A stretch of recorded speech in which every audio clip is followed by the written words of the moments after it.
Hello? Hello, hello? Can we hear me? I'm always scared. I'm always scared when, I'm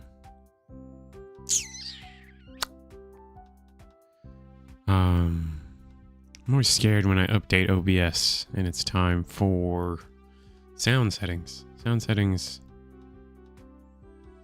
My bitrate is off. Why?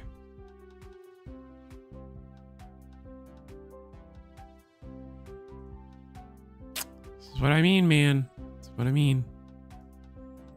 Something's always amiss.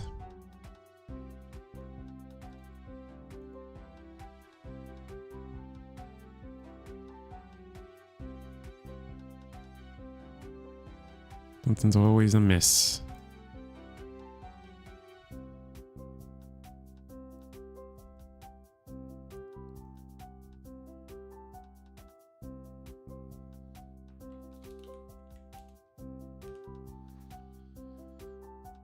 How's everybody?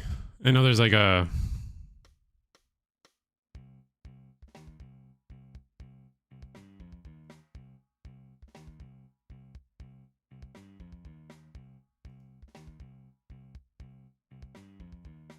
Yeah, I don't know.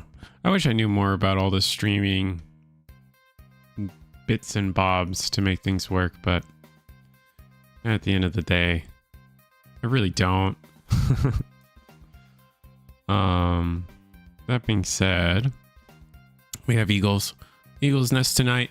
Eagle should be in the background soon. You'll be able to hear him once he joins. We'll get the invite link out and things like that.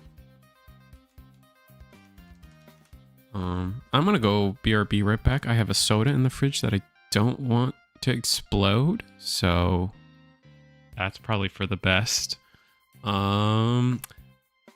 I know there's a scare in the Gundam community. We just had the MSA tournament where, was it, the deck had 24 2-drops or something, won the entire MSA event, and that was scary. I know a lot of people just don't like playing against aggro, and I get it. Like, you sit down, you want to play a game, you don't want that game to be what's the word?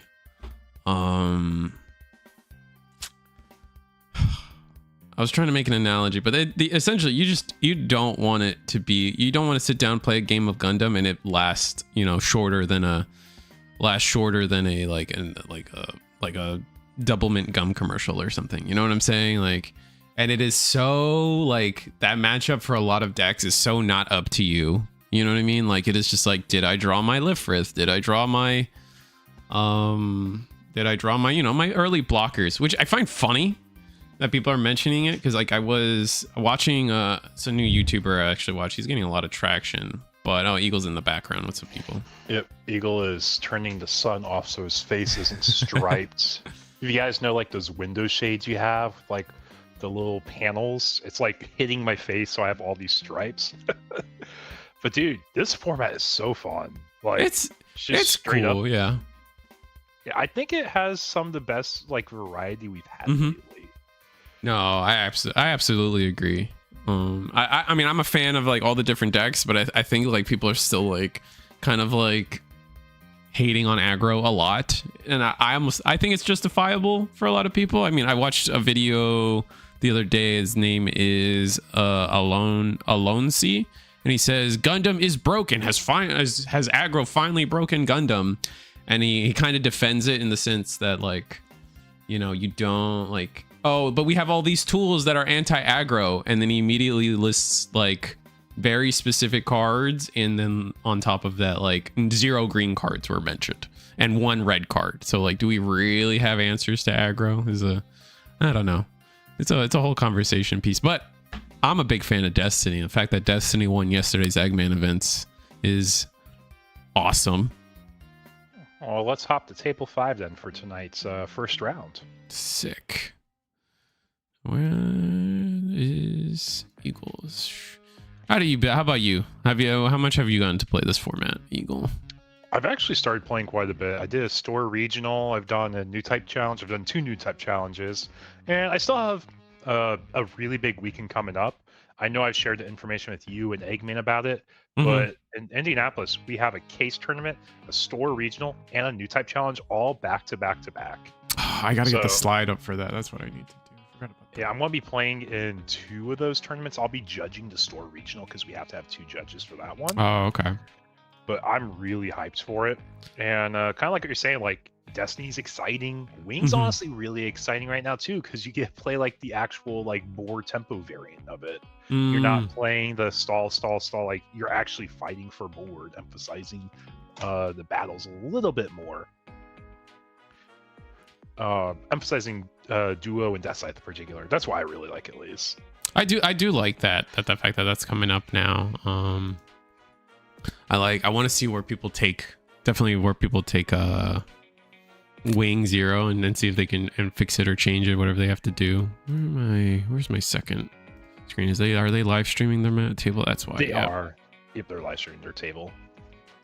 But yeah, like one thing that I think is really cool to see in this format too, is like if you look for League Militia, that's a full deck engine from GD04 that you can splash in like 7 bazillion different ways just because you played the good blue cards, and then past that, true. like you put in your little whatchamacallit, the pants. top and splash. Oh, yeah, top yeah. and splash for the pants. Where you're like- either Norn or I think what's his name, Unicorn are the top 2 right now for what people are trying to top in. Yeah, the Norn's the common one you'll see, just Mhm. because like it is a really good payoff. Most of your deck is blue, like almost entirely it's blue. Mhm. But then you also do have like a Neo Zong build. Oh, okay. It's a little bit greedier, but it's like your blue-red variant. You have, I think we had purple-blue in Eggman's event last night. Yes, we did. Or was it purple or red? I know we had a blue red. Maybe it was purple. What you said? I might be purple. misremembering. I just know like you've actually seen color combinations we haven't seen before. Mm. And that's just so cool to me. The red purple CD, that was another cool one. Oh, yep. Yeah, I do remember that one. That one was pretty cool. I'm trying to organize some of these slides. Some of these are very deprecating. Oh, you're all good. I know exactly what you're talking about. Like, it just takes so long to update those graphics, those materials.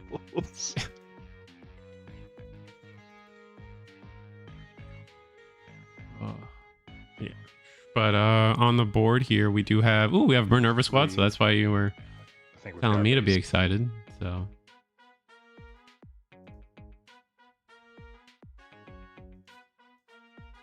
And then what's on the other side? Oh, Flat. How do you feel about adding another Lifrith to the entire card game? Like, is that what we needed to help a lot of the naysayers on aggro? Honestly, did you see Eggman's power rankings graphic he made? I have not yet. Was it an MSA power rankings that was made? It is stemmed from MSA data, and there's some really important information that I think Okay. people are just overlooking. Oh, okay. So it's going to go back into the whole flat Lifrith discussion. Mm-hmm. But if you look at those win rates, before, win rates were only positive really for aggro decks like blue, purple, and blue, green. They had positive win rates. And you might get a break-even win rate from like a blue-white or a white-red deck. If you look at those power rankings, you have positive 50% win rates now Oh, wow. Okay. for like non-aggro decks. So you actually have like more outs into aggro matchups. You're more consistent, and it shows just Yeah. from those win rates already. So I think that's one thing to emphasize is like, yes, aggro is good, but we did get another blocker. We have more ways to play defensive. We don't have to smork face. Right. And it's just a massive quality of life improvement. Yeah. G Shadow, winner of the Eggman event. I think that was G Shadow that won yesterday, right? I think it was. Mentioning how the gun easy is just unfortunate. There are some things here, like I feel like there are some anti-aggro tools that actually just end up being really good aggro tools themselves, like the gun easy, right? Being able to just immediately rest a good majority of the blockers on top of what was it? The demeanor. Graceful demeanor is often, like, I think most people initially see it as an anti-aggro card, but it's works so well as an anti-blocker card as well. Yeah, it's both. It's just like a tempo card. Because like if you're positive on the resource exchange, like if you bounce 2 Lifriths, they're Mm-hmm. down 2 resources to like get back to the same board state that you spent 2, they spend 4 on. Mm-hmm. But like even against aggro, like if you have no base and you have your shields vulnerable, bouncing 2 1-drops just to go even on that to save 2 life is a really big deal. Oh, absolutely. Just keeping them from swinging, even if it goes back to hand and they have to replay it. It's just getting that extra turn so you can actually curve out into your late game is kind of busted. But seeing double impulse Gundam out of our Destiny player, followed up by a flat. Not gonna just gonna use up our full turn here on resources, and maybe we'll see that blast impulse come down next. So the blast impulse, like the one in trash, the blocker, Mm-hmm. that was trash from the Minerva effect. He could have swapped out if he wanted to by using the 2-cost ability. Mm-hmm. And it's really common, like if you see damage on it, you'll just bot deck it immediately, be like, oh, I got 3 free damage. But it's like you spend 2 resources to turn it into another body. Yeah. Switching it, I like to look at it as like you switched it to standing. Now it's a blocker, extra damage. And I mean, we can talk like more anti-aggression tools, right? Just like being able to swap into a sword strike or a sword impulse, I should say, is one of the best plays. It feels so satisfying so often. Like would have been able to remove this flat or the Michaelis pretty easily. Yeah. I don't know if you saw, Risu. I actually, for the last MSA tournament, I was able to stream all of Top Cut. Oh yeah, I saw something. I think I saw it a little bit towards the end of my night. On the desk that you were able to work directly with the creator to try to get some spectator links going, right? Dude, it was so fun, especially once I realized in like our top 4 matches I can have the 2 games streaming side by side. Oh, that's kind of cool. We get to watch, and everyone's like, dude, this is like ESPN but for us card game nerds. I'm like, dude, this is like that's next level. That's so next level. We're gonna have to try to do something like that. It helps with commentating too. Oh, true. Because you can easily just kind of follow both and just like yap about both as they go. More stuff to talk about. Did he use graceful as the main? He might have used that the intern action step there. Yeah. I'll be honest, I started yapping a little bit, so I might have missed it there, but it's a very good chance it's like end of turn action step. Because we just restood all our resources on the Destiny player side at the top. Yeah, and we swung Michaelis into one of the impulses, and then just bounced the one for impulse. Okay, here, let me check real quick. I'll just check with the players. It's easy to check. Attacked after using it.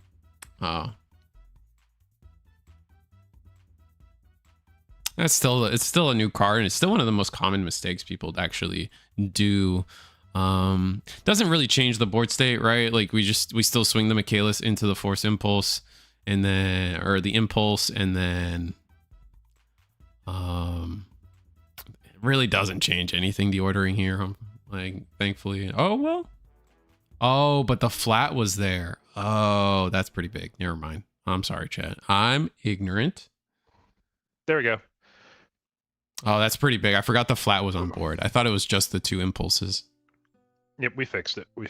It is a really good card, but that's a common thing that a lot of people are just like overlooking because they're so used to all the cards having like main action, and there's not a whole lot that are action only until this set, but they also upped the power of command cards too. So it's like your payoff, right? Yeah.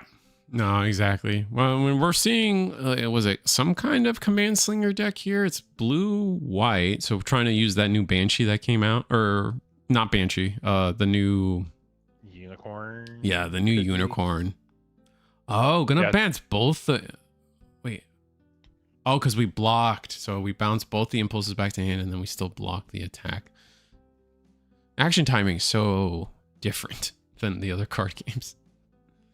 I mean, you just don't have that in the other card games. Like in Digimon, you have like counter effects now, which are like effects that you have to be aware of on the board. In BT25, it's a board effect. But they also have like it happens before blockers is I think the key point, and it's the same with I guess this lines up with One Piece, right? The action timing kind of matches up with counter timing. Yeah, Yeah, it does. I'm gonna be right back. I have a soda in the fridge. Yeah, you're all good. But yeah, no, thank you so much, Zephyr, by the way. Like, we start yapping, and it gets really easy to miss key little details like that. Because, like, we'll focus about the game, we'll focus about conversations about what we're really enjoying. And I'm also watching for judge requests, too, because I'm also judging our tournament tonight. Just kind of taking it easy, you know? But really good player turnout. We have 20 players playing tonight, so we're expecting 4 to 5 rounds of Swiss, just 4 to 5 rounds of Gundam. And guys, I'm just so ecstatic that we're not in an aggro only format. Like, yes, aggro is viable, but also playing your like mid-range strategies is a lot more viable. In one of my new type challenges, Clan actually got top 4. Hey Exia, how are you, man? And we're back. So we just spent our turn replaying the impulses. Looks like we played an OA to filter. Technically, we add more cards to the trash. Okay. There's actually a few cards that are being played now that care about the card counts in your trash. Right. A look at determination is like a big one, right? Yep. It's basically your purple close combat. Mm-hmm. Except you can get a little bit more value out of it. Yeah, it's got a little bit more like late game, I think. Was kind of nice. And we are going to clear the base with a Suleta Michaelis. And now just, getting another base is nice. Unfortunately, the deploy effect is only a your turn effect on the Correct. Minerva, but... Yep, you still pick up the life, but yes, you don't get the look and trash effect. You love this meta so far. Seeing a circle is nice.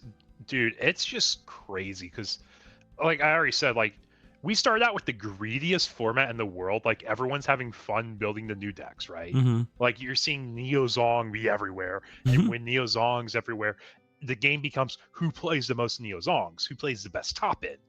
Right. But then, when you saw my MSA tournament, if you guys pay attention to that, everyone's like, dude, you're trying to make it to level 9? What happens if I kill you by 5 resources? It's like, good luck getting to Neo Zong. You're not going to live it to there. Yeah. And now we're in the spot where, like, yes, aggro is like the thing to look out for. Okay, everyone's teching for aggro now. But there's a lot of decks that just kind of generically tech well for everything. I think Destiny does really well teching for aggro and or for late game. Late game, you can rely on your Destiny Gundam LRs. Mm-hmm. If you're trying to tech for aggro, you have a few tools for that. You got, I can't remember if it's the Blaster Sword Impulse that on the play from trash pop a little guy. Sword, that's sword. Okay. Yeah, but then we also saw like little like adaptations. Like we saw it from G Shadow, right? Was it the GN armor that on deploy is able to delete or destroy either 1 AP unit or a level 1 unit, and so just instantly being able. We saw this. I saw like being able to just play a 2-drop and remove Atalgis, for example. Atalgis token was disgusting from in stopping a lot of aggro, and then not to mention all the League Militaire decks out there trying to play a lot of pants. Mm-hmm. True. So we are going to attack with a sword impulse or an impulse, use its effect, get the blast impulse down. Still no sword in trash. Like if we just saw a sword impulse in trash, we'd be looking so good right now in terms of trying to stabilize the aggression from this like white commands. I guess we've only seen white units. Yeah, it's like an Academy Slinger deck right now because you have the Michaelis, you have the Sledas. Mm-hmm. We know it's blue for the other color because we have the Kind-Hearted in trash. Right. So it's like you probably have a Norn payoff on the top end. But if you don't have Norn, there's a chance you run just like the new, I think it's just Unicorn, the white one. Mm-hmm. That if you have a main or action timing, do an AP minus in 2 units. Oh, that one. Yeah. That Unicorn. I think it's just Unicorn, right? Mm-hmm. I know it's the one on the box. it's like the glowing green one. The box art set for Mm-hmm. Unicorn Gundam Awaken. We got it's Awaken. It's Unicorn Gundam Awaken. That's what it is. We got the sword impulse down. Are we going? Oh, we're gonna pilot it. Okay. Is that a link pair? Is sword impulse just cares about coordinator? I forget. Oh, dude, like 90% of your cards in that deck just care about coordinator or Shen. It's great. Yeah, The it's kind of cards nice. that only care about Kira are pretty much like your Ails. Just and Ale Sword Strike. Strikes. Yeah. Yeah. Ooh, so going to attack, I guess, into Michaelis or Elifris, you think? You're probably going for the big Michaelis with the Soletta underneath, right? Yeah, that's my guess. I feel like I would have liked to see this play first, trade the Sword Impulse, and then use the other Force Impulse effect to replay the Sword Impulse that you just traded away. Having it play out this way is a little awkward, I think. Yeah, but nonetheless, though, like having a Reanimator deck that's actually good is so fun. I love it, dude. It's so good. Is that like a playstyle that was like really popular for you when you played like Magic? Or No. I'm you just like notoriously that? yeah, I just like the units. Yeah, that's my thing. Like like I will play a deck in whatever play style I have to play it in if it means I'm playing my favorite characters. Okay. So I respect that. yeah, like I just the play style like just has never been a thing. I will maybe I'll tweak it a certain way. I definitely prefer to have like a deck that gives me options instead of like something very straightforward and like a linear game plan. And that's going to be the Awaken coming down, I think, right? Yeah. And we got the Bana. I will say, anytime nasty. you link the Bana, it feels so good, guys. It's like chef's kiss getting that draw. Oh, this is going to be nasty too. And we're filling up the trash with the was it Kind-Hearted? Yep, Kind-Hearted. So we're doing AP minus on 2 things, and Kind-Hearted is main and action timing. Just triple checked that for you, chat. Don't worry. Yeah, which also, like, I think the biggest issue with the Destiny deck, though, is the fact that everything's such high AP skewed that you're so interactable with, like, a bazillion commands and bases. Like, I think of the Holorgama as, like, a 3 HP or less unit, which can rest, like, the blocker in Destiny, which is so hard to gonna get was it Industrial 7 down to banish a Kind-Hearted to -1 AP somewhere. I imagine it's gonna be onto that Blast Impulse. And whatever we're trying to trade into. Ooh, Kind-Hearted. Activate. I think that's a burst effect of activate main, right? So bounce both the Lifrith and the Michaelis is kind of huge. Yep. You can choose not to burst if you don't want to. Yeah, suppression. So they both flip at the same time. Now you decide on your graceful demeanor burst if you would like to use it. If you would like to use it on 0, 1, or 2. 0 being you don't activate burst, 1 being you choose 1, 2 being you choose 2, and obviously he chooses 2 there.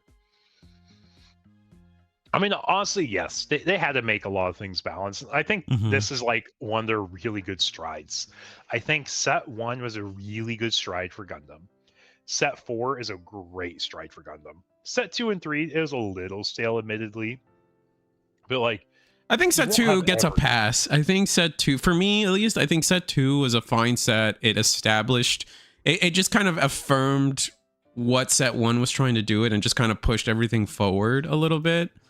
I think it had the problem of just like establishing Win 0 as the best deck in terms of the meta, whereas set 1 was a little more open. But then set 3, yeah, I think set 3 was kind of a whiff on how good aggro was, I think.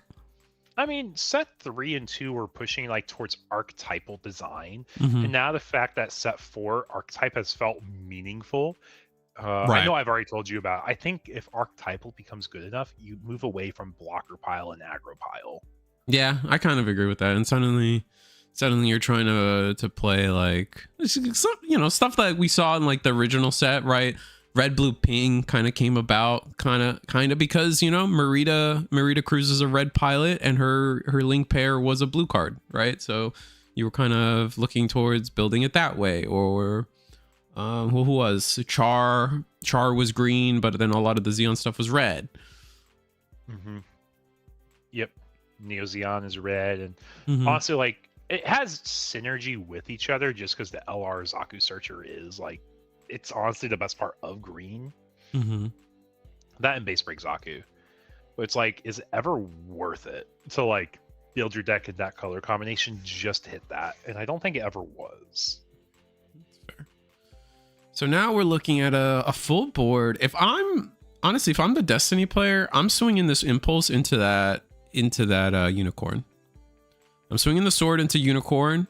I'm going to swing the Impulse into base. And then rest 2 Impulse, get the sword back, delete the Michaelis, or destroy the Michaelis. And from there, you're looking okay. Maybe you can find another swing of damage onto the excuse me, the Unicorn Gundam, because it'll survive with 1 HP.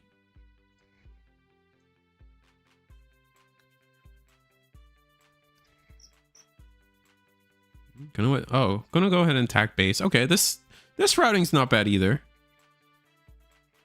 You're just saying, hey, we have to push damage eventually. I mean, like, we're pretty far behind on life, though. So, like, we have to be playing for board. Unless you have some magical OTK I'm not aware of, which I don't think purple has. Gonna attack the Michaelis here. I don't necessarily agree with that. I guess we'll see what the rest of our turn is looking like. That's gonna be pretty important.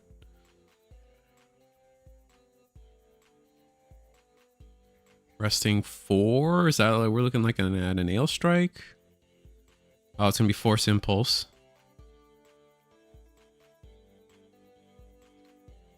Yeah, I think this might just be GG's though. Like, you're Are we just gonna playing go- too far behind. We're gonna play. Okay, we're gonna pair the Shin. Yep. Restand 1. Okay, so we're fighting for our life. We have a chance still.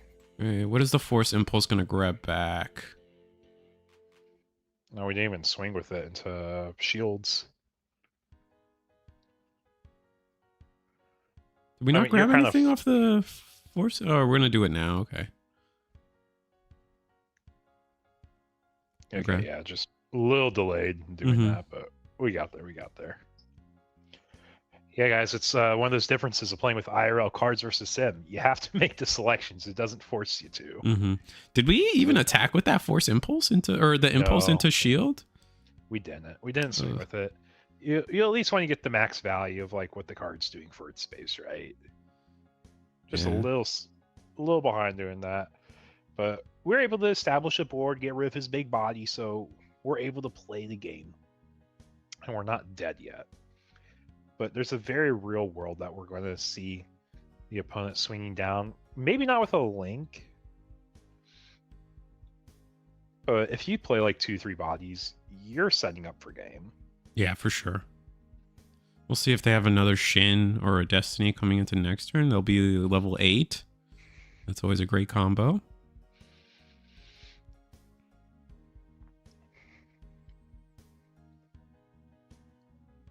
Now, if there was only a way to recover pilots, I think the Destiny late game would be so good.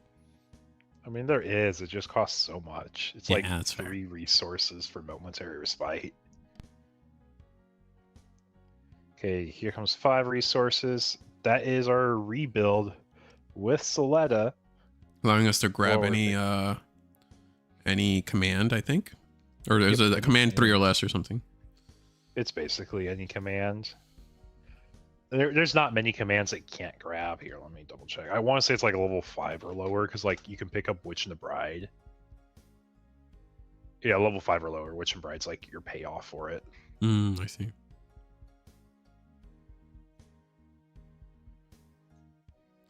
Gonna grab Kind-Hearted. Attack into shield. It's just a flat.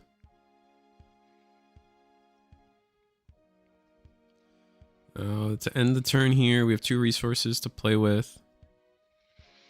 How big is the rebuild here? Rebuild's a 5/4 base with a 1/2 Soletta, which makes it 6/6. Ooh. So 6/6 is gonna matter a lot here because not a great way to attack into it on board currently. Yeah, especially without committing a pilot. You gotta commit a pilot if you're making that trade. Mm-hmm.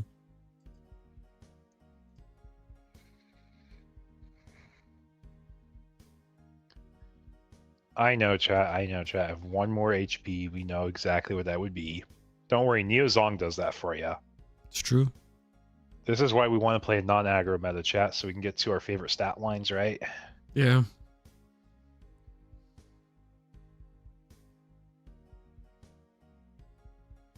Just gonna play a Lifrith. Makes sense to me. I would love to see maybe a... We'd love to just see the Destiny play, but we might just be too far behind, like you said. That one shield really is gonna end up... That missing out on that one shield attack, I think, is gonna be pretty detrimental, but let's see. Yeah, but I think we're already playing from too far behind. We can see what happens. So there's a possibility we come back here, just because like you do have a really good late game in Destiny. You can outgrind blue-white decks. Mm-hmm.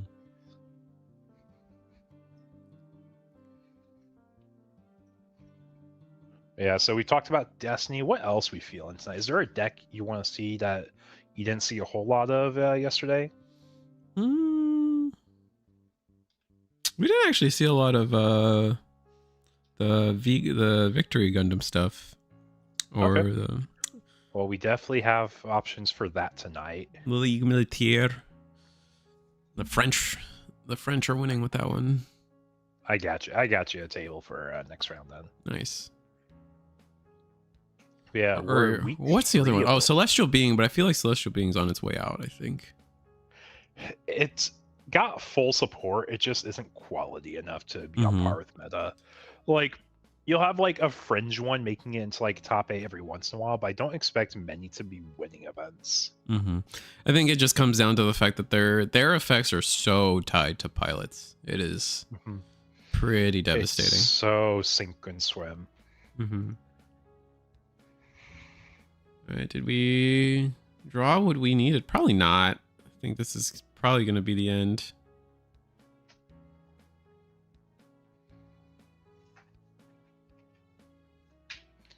For all 37 y'all joining us tonight on the stream, welcome. Hope you guys are enjoying the gameplay so far. Oh, I forgot to draw. I told chat I would have it in tournament announcements. I totally forgot to do that. Oh, did I drop it in the wrong announcement channel? I might have dropped it in the wrong announcement channel tonight. I did. I dropped it in the wrong announcement channel. Oh, no. Classic Eagle things. I love my red-green Curio stake. It might suck, but I don't see... If I don't see all my hallelujahs, hallelujah and hallelujahs. But it's fun as hell when I do. That's fair. What did we just play?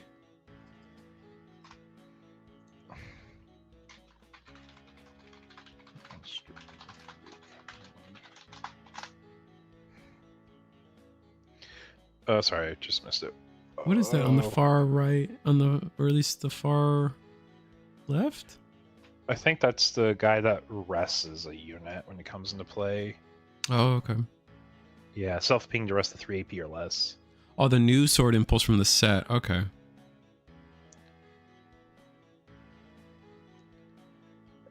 Hey guys, are there usually any events on weekends? I think every once in a while you'll host a we'll host like a big like, event of some sort. Yeah. I think you did an online new type challenge one time. That was fun. Yeah, we did a webcam new type challenge once. That's when new type challenge cards weren't like super insane to get. They were a little expensive, but not super insane. But now, like new types, people are just like so like collector heavy on them that it's so expensive to get the cards. Oh yeah, every winter card is at least a couple hundred, right? They're in the $500 to $800 range right now for most of them. Oh, that's what I get for lowballing. That's crazy. Yeah. I mean, there's some in like the $400 to $500 range. The Dynamis is around there right now, but it's just so expensive to get into them. Right. Cats are finding something here. What are y'all doing? Ooh, found another unicorn. No attack rebuild.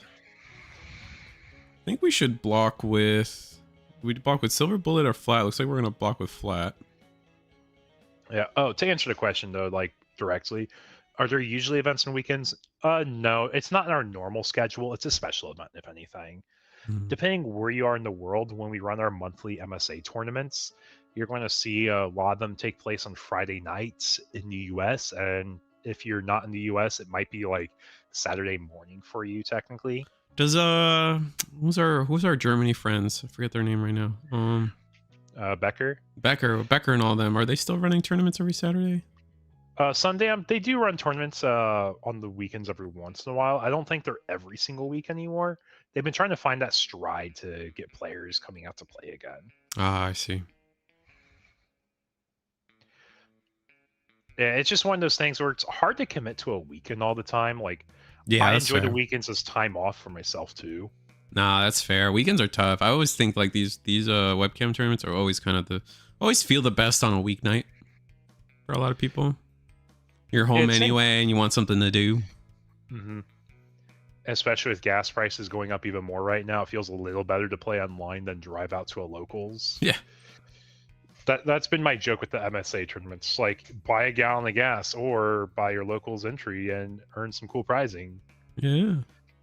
And I will say, I'm really excited for our next one. I already talked to players tonight. Our next bounty is going to be Academy.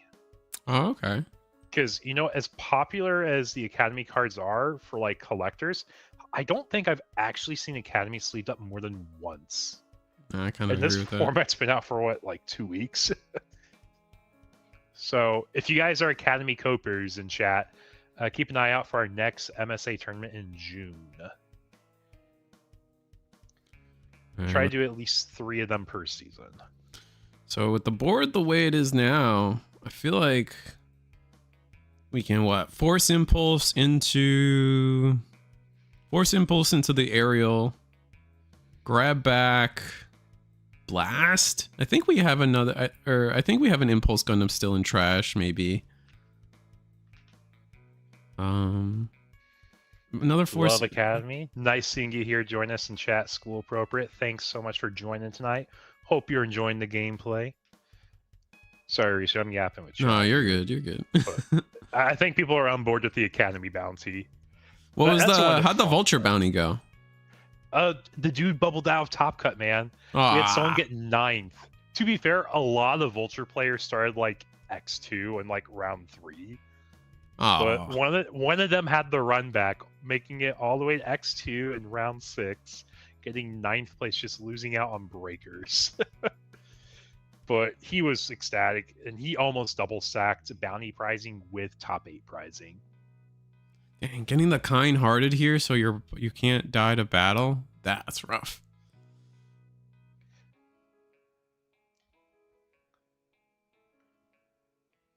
I'm gonna go ahead and attack. I think you just attack into the aerial. No. Who would have thunk that action timing draw card is good in the deck that has interactions with that? Like, it's just so basic. What is the ruling behind that card? You just can't receive the last bit of damage? What do you mean? For kind-hearted? Kind-hearted says you can't be destroyed by effects. So destroyed by effects is like Fatal Strike, where it says destroy a unit. It's not talking like effect damage and ping damage, because that's like the equivalent of dying to DP drain. I Digimon. see. You're not dying to an effect, you're dying to rules processing and mechanics. Gotcha. So why did the Force Impulse not win against why did the Sword Strike not win against... Oh, wait, because we played a command, so we -2 AP. Never mind. I got there. Busted. Card's good.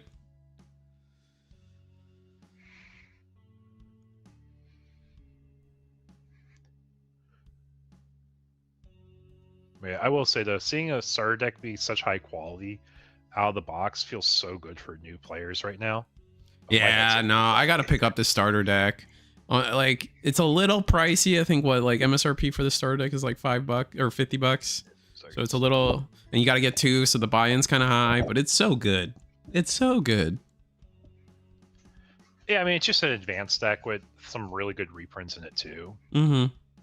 So it's not all just straight up, oh, I'm only buying it for the starter deck. It's like you're getting quality reprints in there. Yeah, and the fact that you get to you get a core for 3 different colors, right? Because it's a build your own starter deck, which is very cool.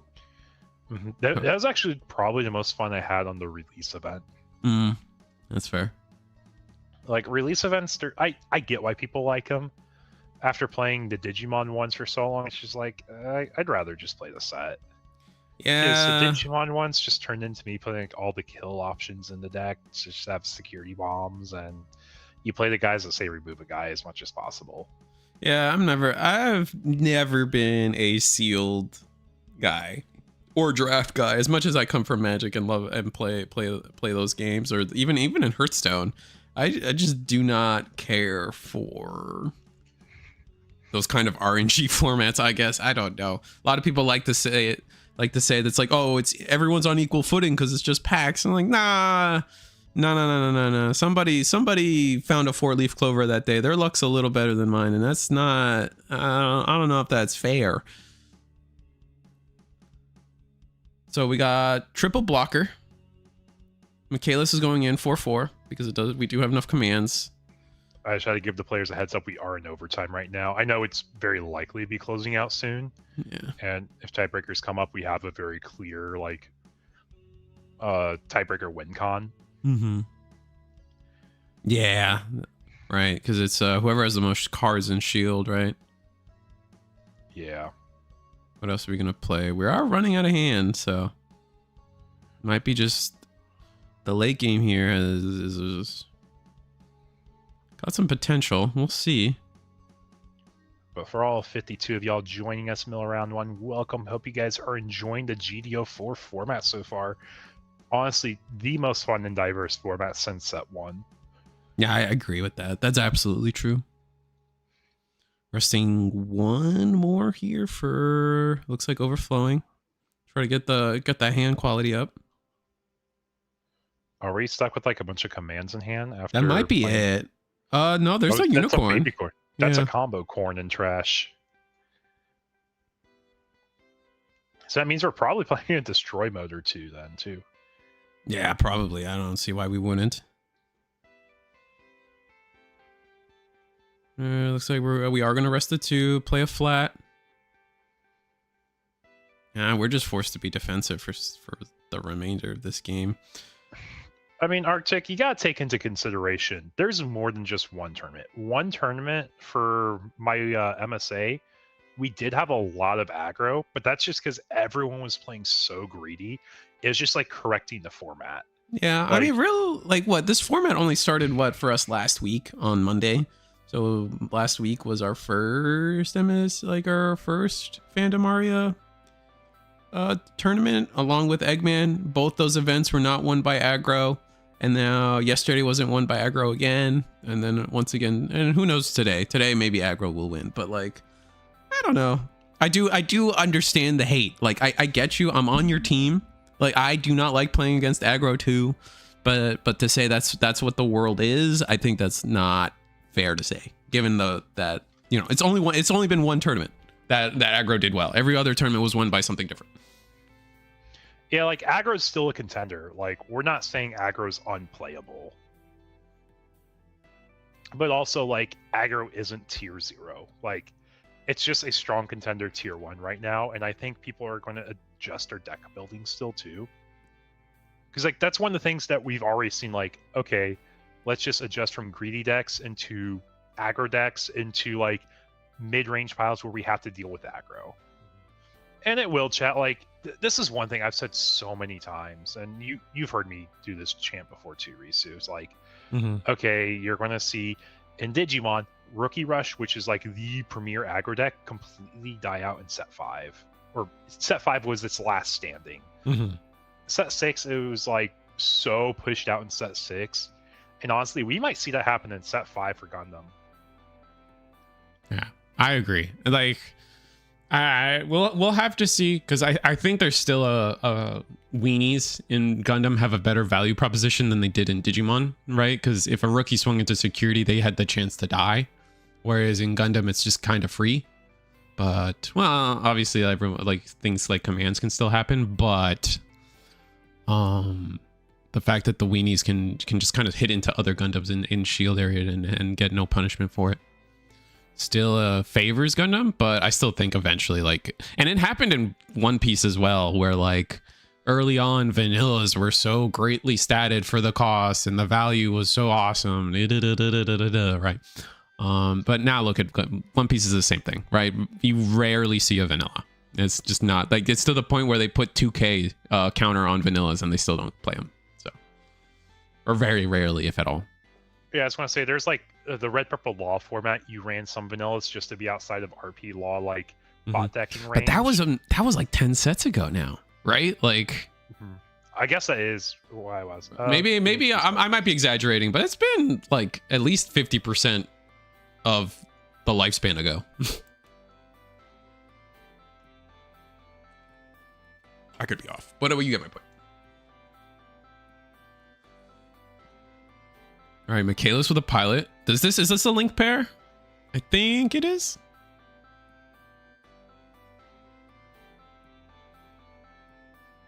Oh, did we just hit time? Is that over? Ah.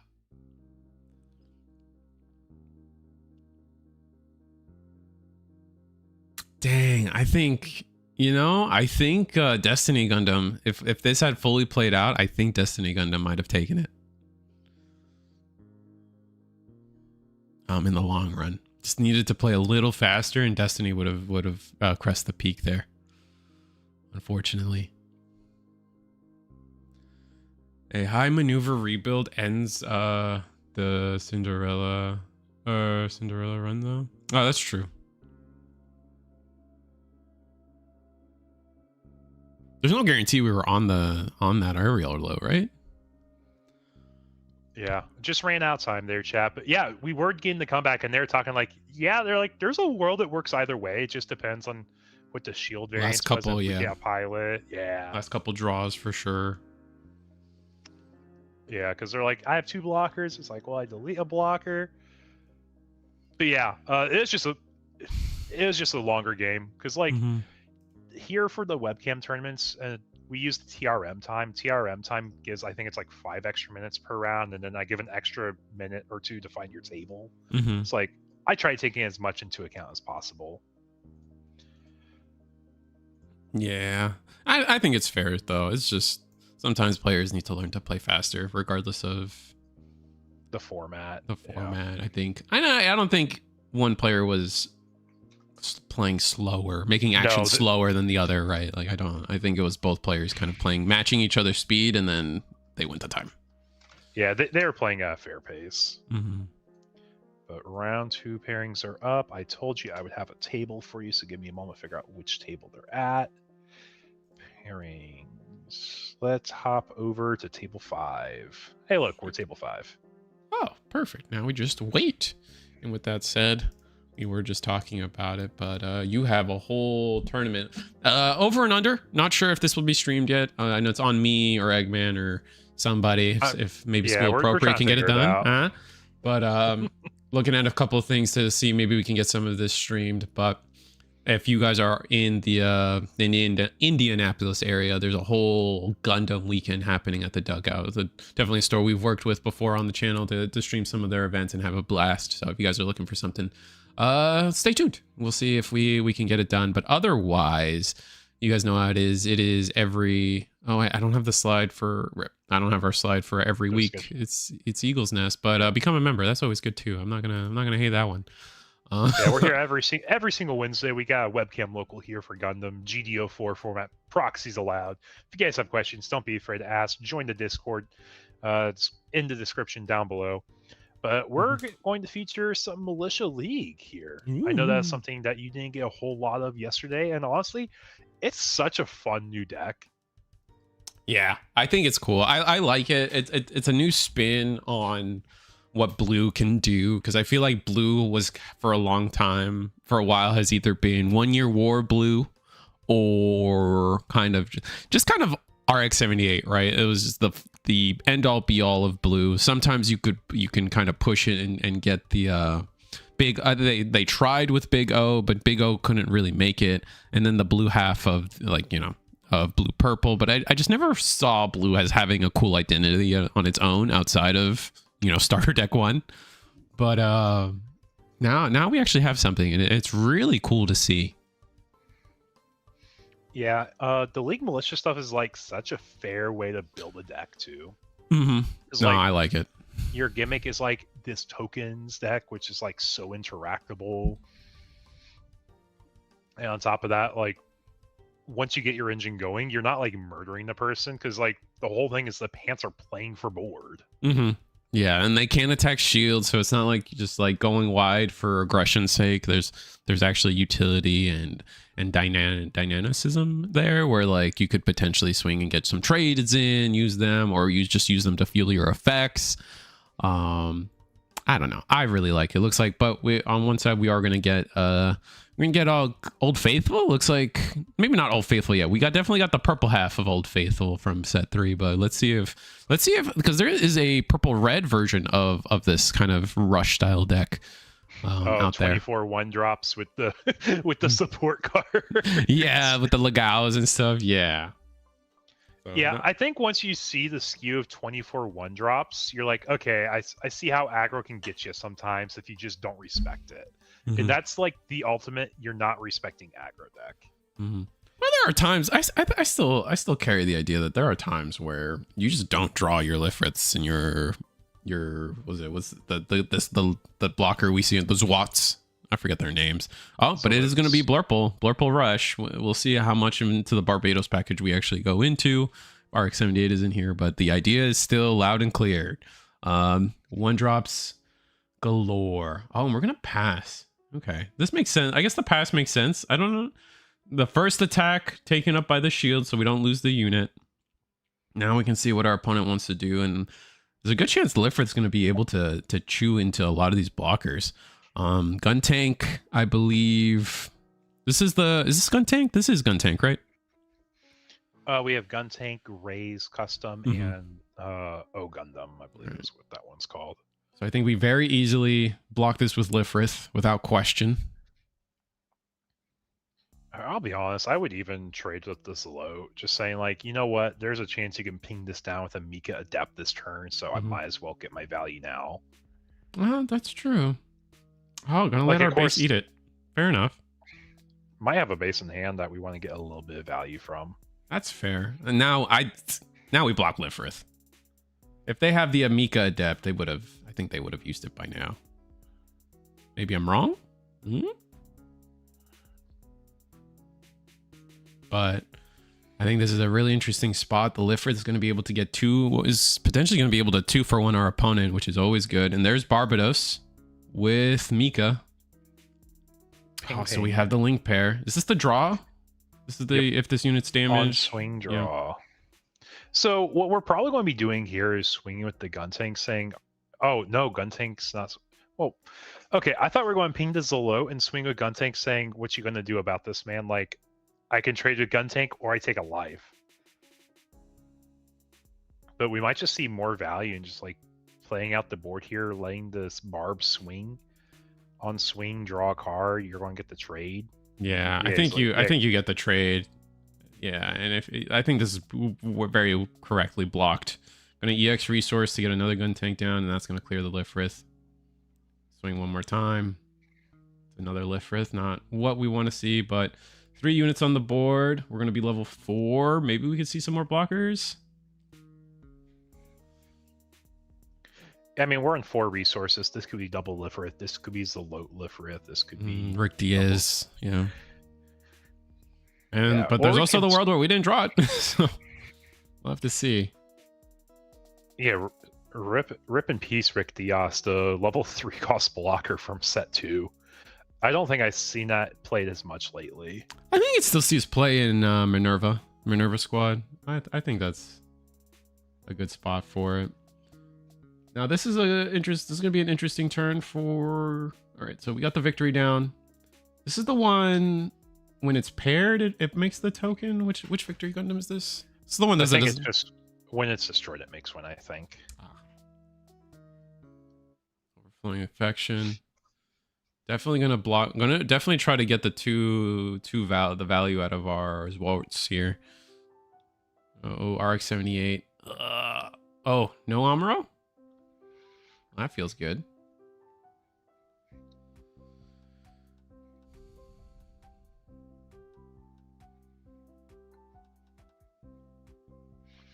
Oh, Kyle, I think you're a little bit behind on the stream, but yes, we did watch like a Unicorn Academy Command Slinger deck round 1.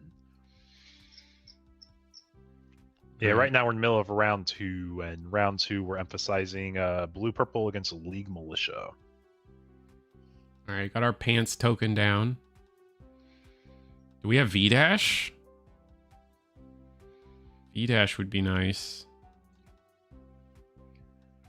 I mean, I think we're out of resources to get V-Dash going, right? Yeah, there's victory. That's victory. Or, oh, wait. Did we preemptively tap? That's what it was. Yeah. Okay. Never mind. I thought he already tapped. I'm like, no, he can't. He doesn't have the resources. Gonna pass. That's so rough. Okay. There's a chance it's a graceful demeanor leaving 2 up.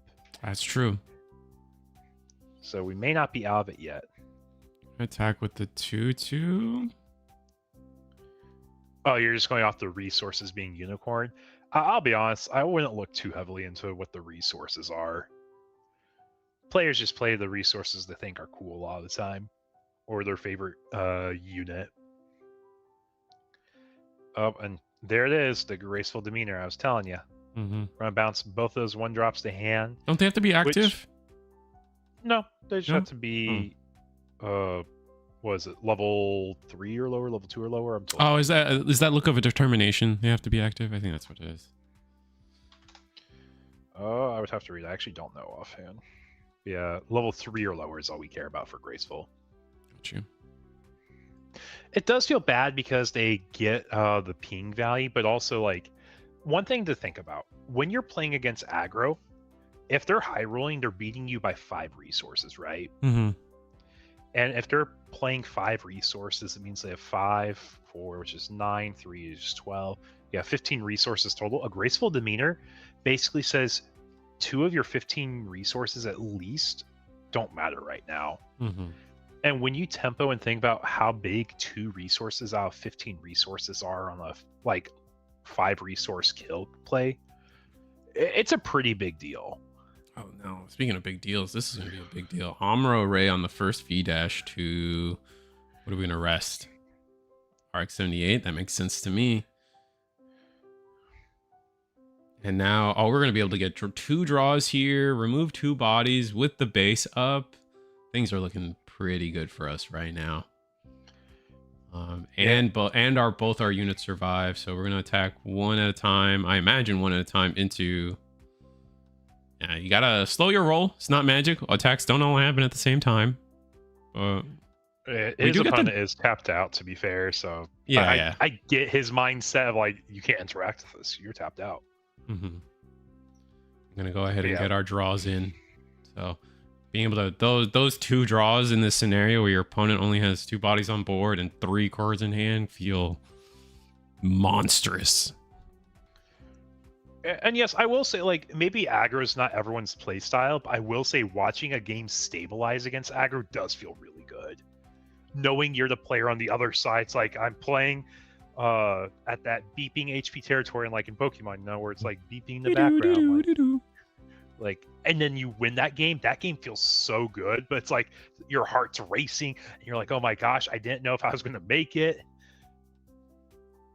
Like, it feels so rewarding. That's what I'm trying to say. And that's one dynamic that, yes, you may hate playing aggro or against aggro, but when you win against it, it does feel great, especially when your game plan was to see at least 1 aggro matchup that day. And now here's another thing. Your pants are great to trade with. Yep. If we have a chance to swing. If we got the V-Dash, I mean, if V-Dash comes down, we can start trading into some of these important units. Like, getting rid of the RX-78, always really important. Our opponent is top decking. We could see a play. We just drew 2 cards again. I can't mention again how busted that's going to be for us. Yeah, assuming we're seeing the quality cards. Like, the sad thing is, like, if you have a unicorn right now, it doesn't matter. Your pants have nothing to swing into. Unicorn has nothing to swing into. So we're going to get a draw, maximize cards in hand so we know as many options that we can go through for the turn. Mm-hmm.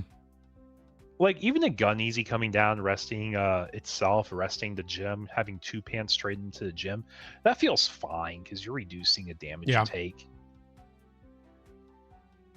I agree with that. Absolutely. There's no world we're looking at Unicorn this turn, is there? I don't Like, we're think level so. 7, we could, but I don't think it's what you want. Yeah, I don't think that's what we want to be doing exactly on the sports state. But chat, question for y'all. Is there something y'all want to see tonight? We got to feature Destiny and Academy Spellslinger round 1. This round 2, we got Blurple and League Militia.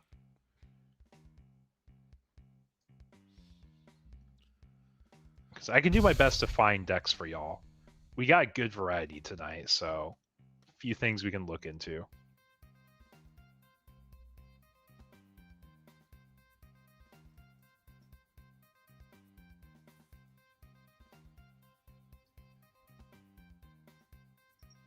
All right, so we play. Oh, did we just replace a base? That doesn't seem right. We may just be running out of options, or we're just not happy with anything, so we're trying to re-roll. Like, against aggro, it feels bad. That feels Especially real if bad. a full HP base does not feel great. Mm-hmm.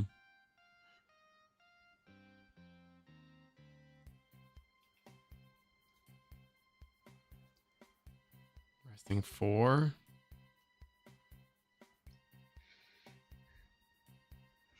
We got another Victory Gundam link pair, but that doesn't really help us, unfortunately. I want to play pants over my pants. We got you, bud. Yeah, it's like you just can't trade into anything on the board.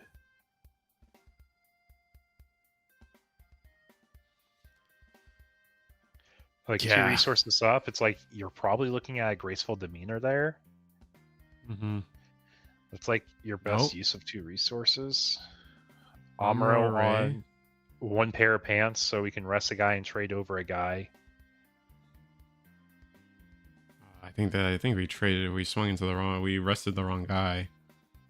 I mean, we can trade 2 pairs of pants into it. Oh, that's true. So, like, technically, if we did our ordering correct, or if assuming we had the Amuro in hand, we could have done that first. We must have gotten it off and then play the draw. Off the base. Yeah. Mm-hmm. But we got rid of an RX, so we're technically stabilizing a little bit of the board, but we got 4 little weenie swings. As long as they don't have a pilot in hand, we could catch up still, but if there's a pilot in hand, it might be GG. I mean, their hand is empty, so it is. It is empty. We are top decking. Yeah. Really need to see the V dash. I think not seeing that has been pretty irritating. We're not dead on board at least, so that's helpful. And if we do something like swing out, then we're just giving our opponent the way with the board.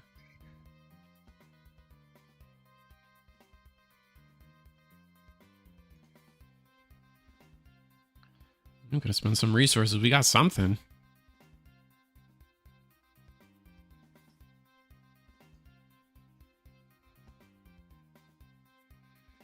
2. What's 2 here? An adept. Okay. Another we get rid of adept. Ping of pants. Yeah, probably just get rid of a pants. Or you're hitting the victory gun them if you can't kill them this turn, I guess. There's a world you do that, but I'm not a big fan of that.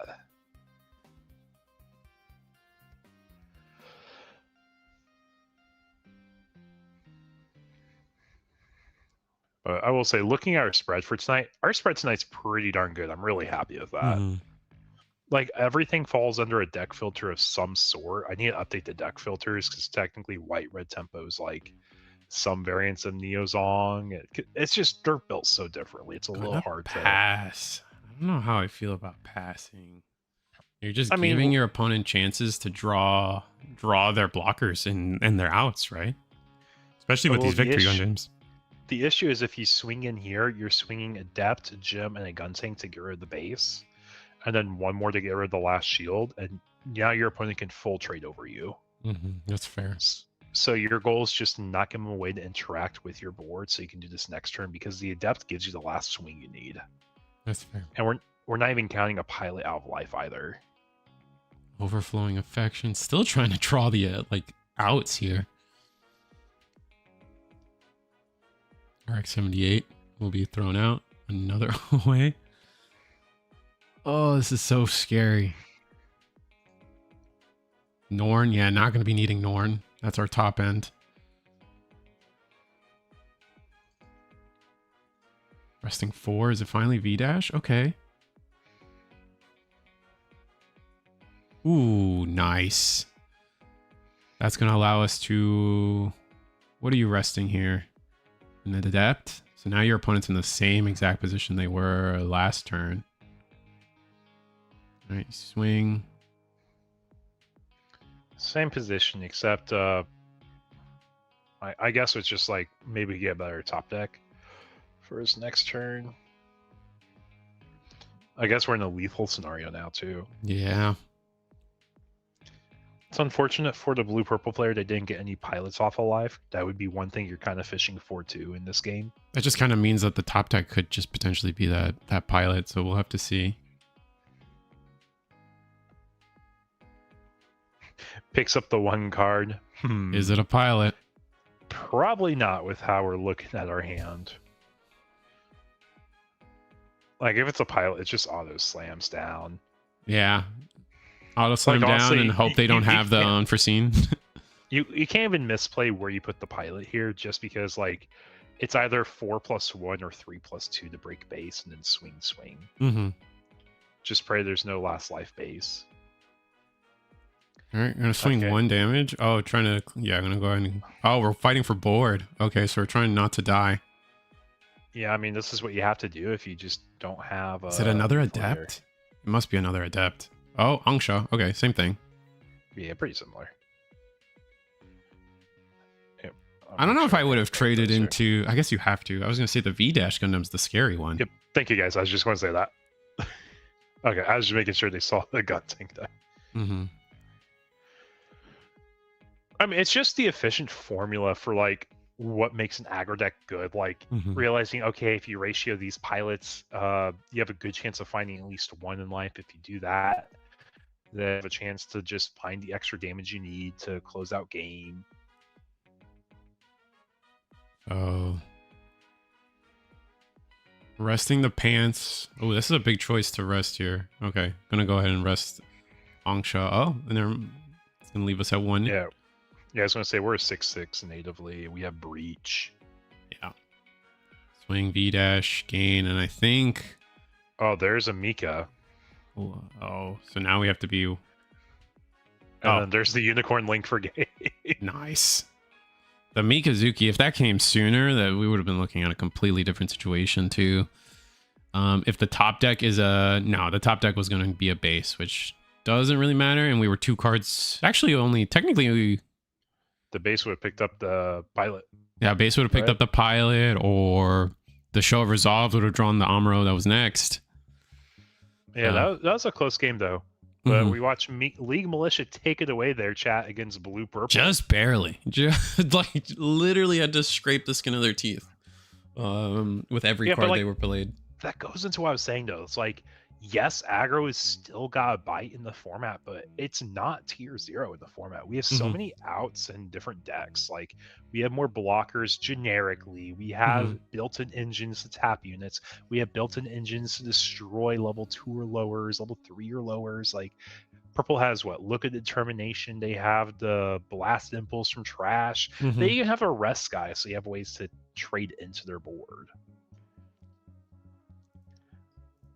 So, like, there's just a lot more going into this format that has saying, like, ways we can just interact with each other. Nah, I agree. If we with want to you. hop to table 4 here, we actually have a pretty good webcam setup.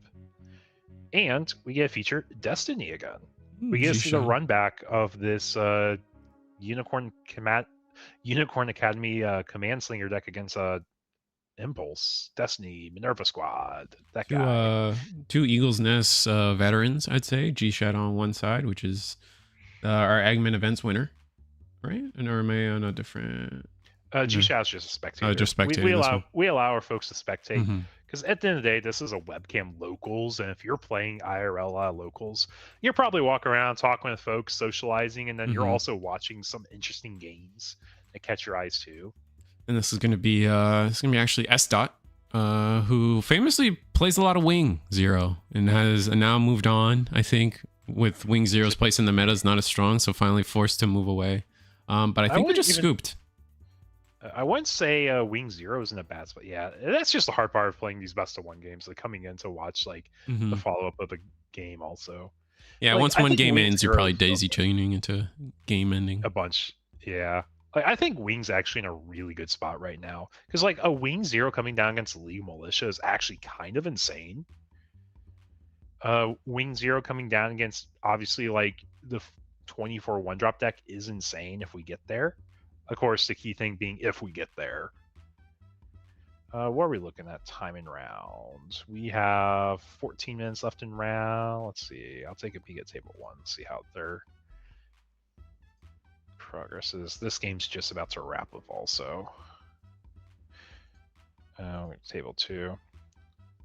This might be just a good spot to take a break if we don't have a good game to watch. Looks like, yeah, we'll probably take a break. But that said, we're taking a break. But I want you guys to remember that this is Eagle's Nest every Wednesday, 8 p.m. Eastern. Come join the Discord. Links in the description or on the screen. I always tell myself I want to put the QR code on this slide. I should get around to doing that. But that being said, we'll be back in like 3 minutes, 4 minutes. The round's almost over, so shouldn't be too long. And see you guys then.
And we're back. And I have to fix the cameras, but we're back.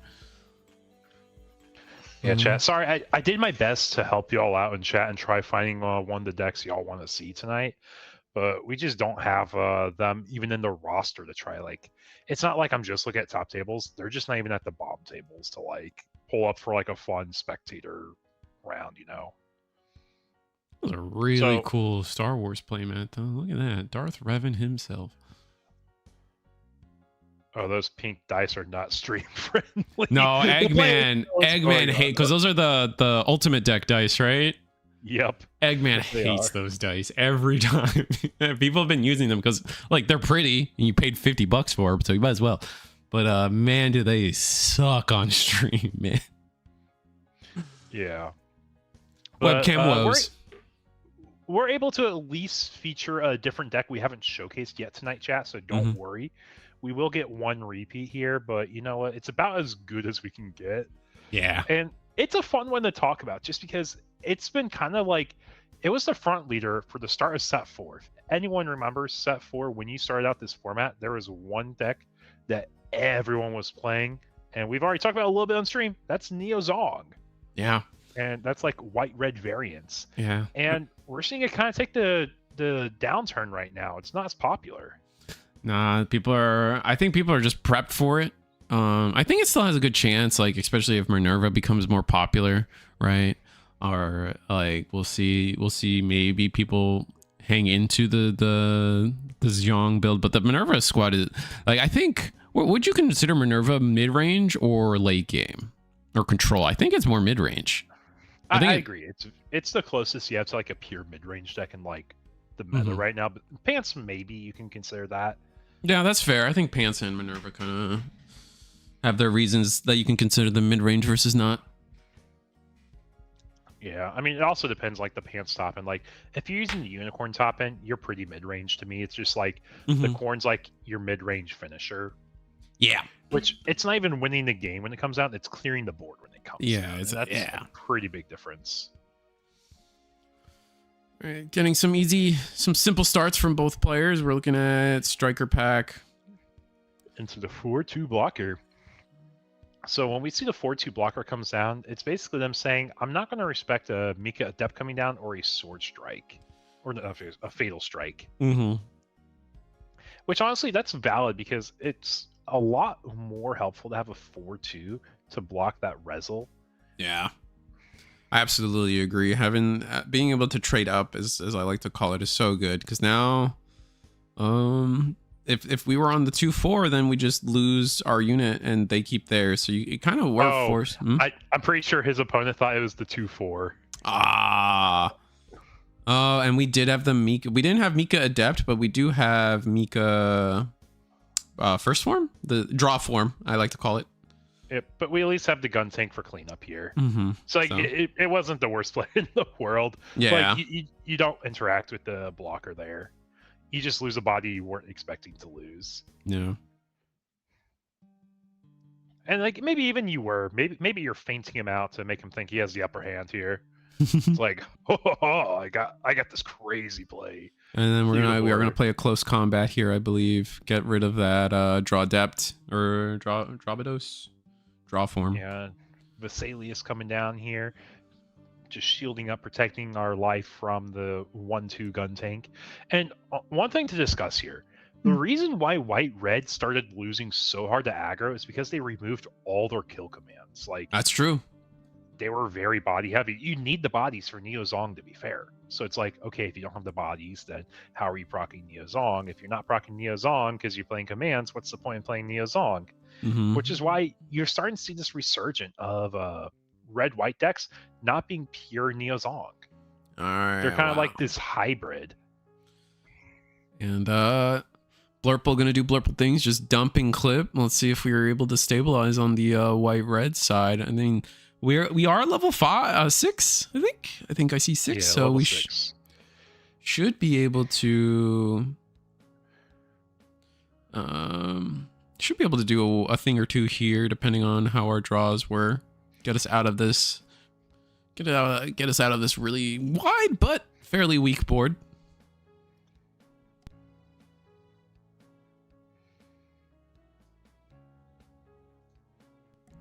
Aegis Gundam isn't going to do anything for us here because I don't believe there's a target for its attack, and we're just going to pass. Ugh, going to take a lot of damage to the dome here. I think no matter what.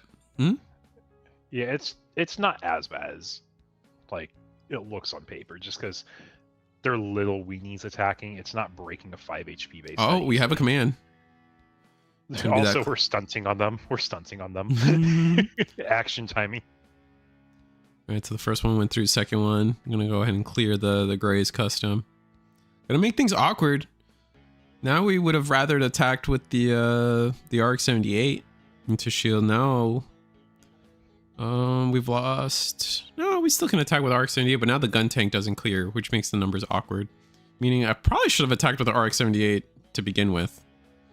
That's gonna clear shield there.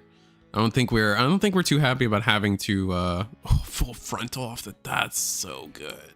And we're already high enough level to play him, so he's not a brick in hand now. Yeah. I forget all the conditions on this Aegis Gundam. That's why I've never really liked that card myself. While you have 5 or more AP and your opponent's like a level 5 or higher, I think it is. Yeah. I hated it too. Yeah, I've never. It's too many hoops. Like, I get it. Like in the terms of like what Zaft originally wanted to do was just like manipulate AP. You're rewarded for having this big AP unit, but like the fact that it's that secondary clause that I think was just push this card into, for me, being a bad card. But it does serve its place. I won't deny that. We will. Let me double check the card. It's on attack. If this unit has 5 or more AP, choose one enemy unit that is level 5 or higher. Yeah, so you had it right. And I think we pinged damage onto Aegis somehow. How was that done? Oh, adept. That's how. Silly. Adept, yeah, and then pinged our RX-78 and then healed it. Nice. Providence Gundam. Ooh, do we have the full frontal, but that doesn't. Is that? There's the raw. That's the raw. That's the link, and we pick up the base. And we're gonna play the base, so we were able to do how much damage? I think it's for every 4 AP we can do 2, right? So I'm thinking, what are we thinking? I think we. Oh, we might be a level too high here.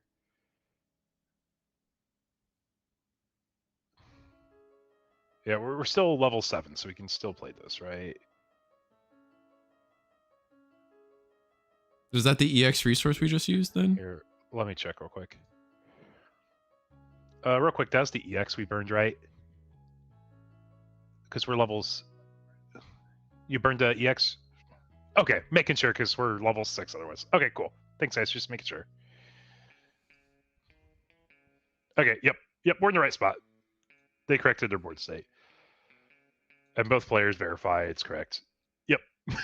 We're there, chat. We're there. Okay, so trying to go for as much value as possible. We attack Aegis into the gun tank, so it survives for another turn. We're going to go ping the 2-2 and then clear the RX-78. Not super. I don't know if that's how I would have done it. I feel like you. What is that the routing you would have taken, Eagle?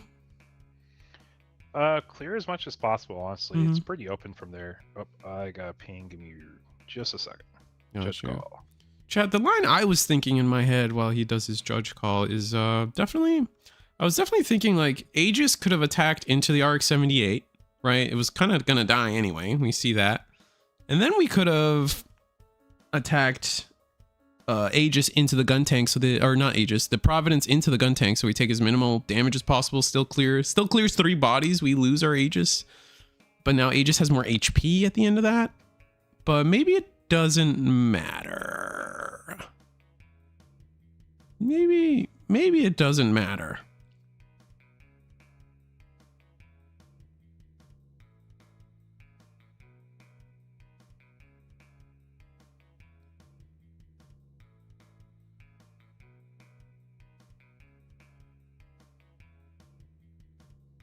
They're trying to figure something out. It looked to me, the situation seemed right to me. What did we ping with the, oh, did we not ping? Oh, there we go. Angsha to clear the Aegis. Okay, same thing. Doesn't really matter. Digimon being 5 years old and starting out with webcam tournaments helps out with Discord tech support. Oh man, it's funny because like especially I think more so with the Gundam crowd than like the One Piece crowd or even Union Arena. Like the Gundam crowd came from Magic so heavily that like so many people's first time here on webcam, where people like us have been here for a while. Yeah. Ooh, Justice Gundam with the Atheron. Wow, that's gonna be good. Atheron is gonna attack. What we attack into? Ooh, what is the right play there? Do we want to finally clear the EX base? No. We're gonna take the 3 damage and then. Ooh, another. This leaves the Adept on board. That doesn't feel good. All right. This leaves the blocker up.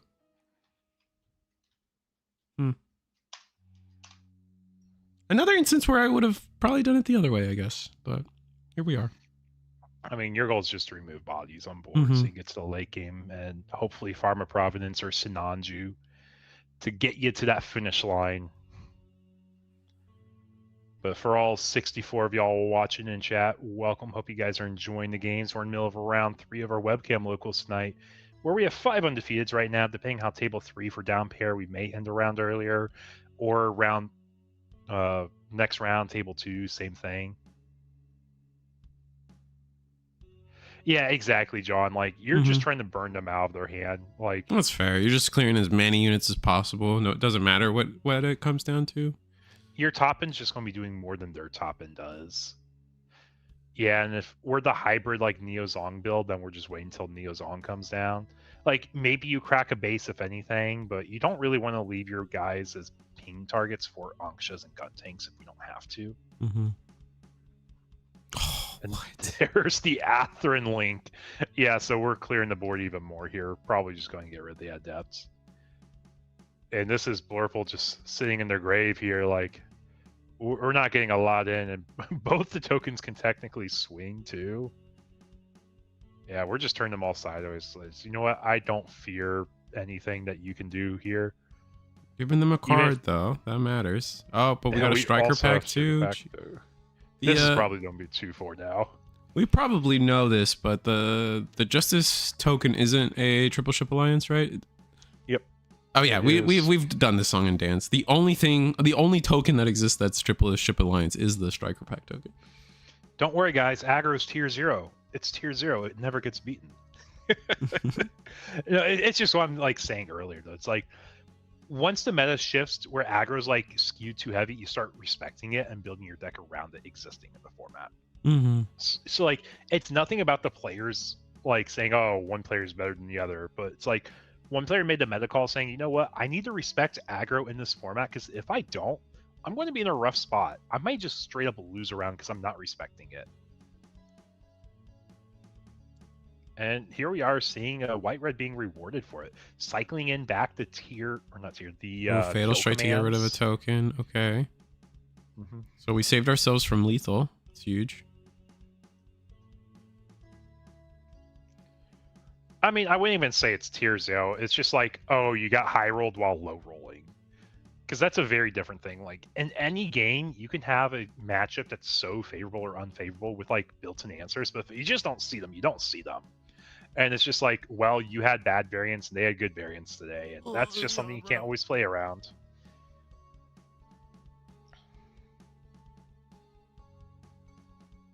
Right, what is our hand that we feel pretty comfortable? I mean, hopefully we have some type of damage control coming down.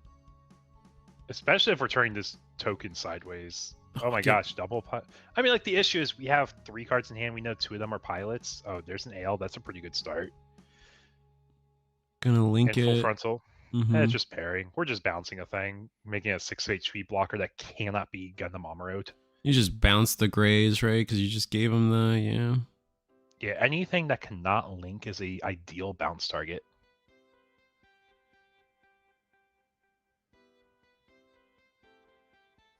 My only issue with the tools everyone mentions that are coming out to deal with aggro all seem to be in white and blue. Like, I don't think no one ever talks about like what tech does green have, right? Like what tech, like red obviously has its commands, but those don't feel too good. So it's just the Exia.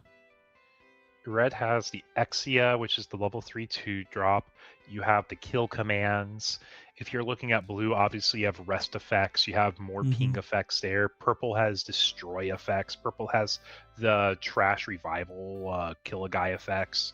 See, you also have like your level 1 guy or level 1/1 AP guy that can pop. So like red has some, purple has some, blue has some. You have graceful demeanor in white with the blockers in white. True, that's also, yeah, wing technically gets graceful demeanor. Yes. Green has graceful demeanor. Fair. Yes. But my point is like, I don't like the idea of commands being people's answer, because oftentimes you'll probably you're just one for oneing most of the time there on. And even for graceful demeanor, like it stays off for the turn and you might be able to stabilize. But when you're only back and forthing with commands and not establishing board, the aggro player is still going to win in that scenario, I feel. Sometimes, but sometimes starving them off like one more turn, like I was saying, if you're winning by 15 resources like total in the game and you remove 2 to 3 of them away, then you're in a spot where, okay, maybe I can play 2 blockers this next turn now to deal with the 2 bodies I just put back in hand. Yeah, that's fair. And that's a very different world. Yeah, green does have lock-on for the CB players. That is also true. You have lock-on and you have bridge crew, but that's like very archetype locked. The others are very generic. Yeah, I think most of green's answers end up being breach bodies, but that doesn't feel great when they're not sideways yet. Yeah, now our Blurple players just doing final turn math. Like, is there an out here? Yeah, there is a lot of breach, but like breach is like honestly like not a great defensive keyword. It's a great tempo keyword because it means you're trading on board while pushing pressure. But if you're using breach as like your quote unquote defensive mechanic to like fight for board while like also pushing the damage aggro's pushing, you can just give them a pilot and then that turns into a game you can lose off the rip. Yeah.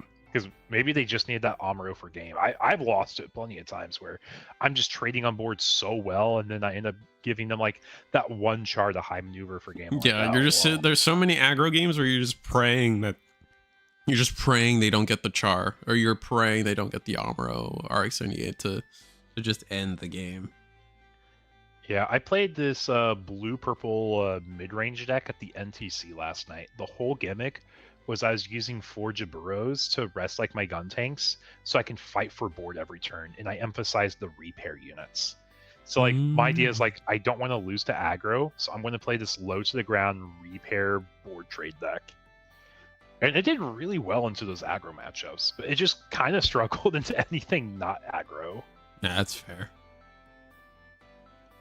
All right, so the Delta Plus goes in, takes out the Xeon unit. Yeah, like honestly, we're playing to survive here. If we're not playing survive here, we might have just lost, right? What are we pinging? The Justice? Is there a Justice that has? Nope. I mean, if you're trying to close out game this turn, you're pinging that Ale Strike to make it a 5 HP so Amuro can rest it, and then you can just start clearing board, but I don't think we did that. No, we did not.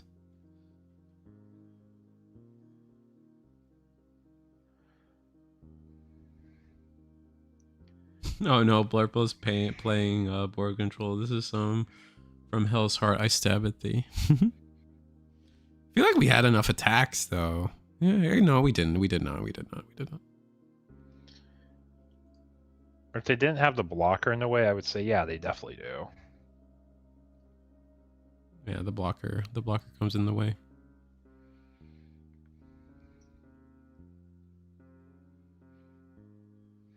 Gonna trade the token away. Oh no, oh okay.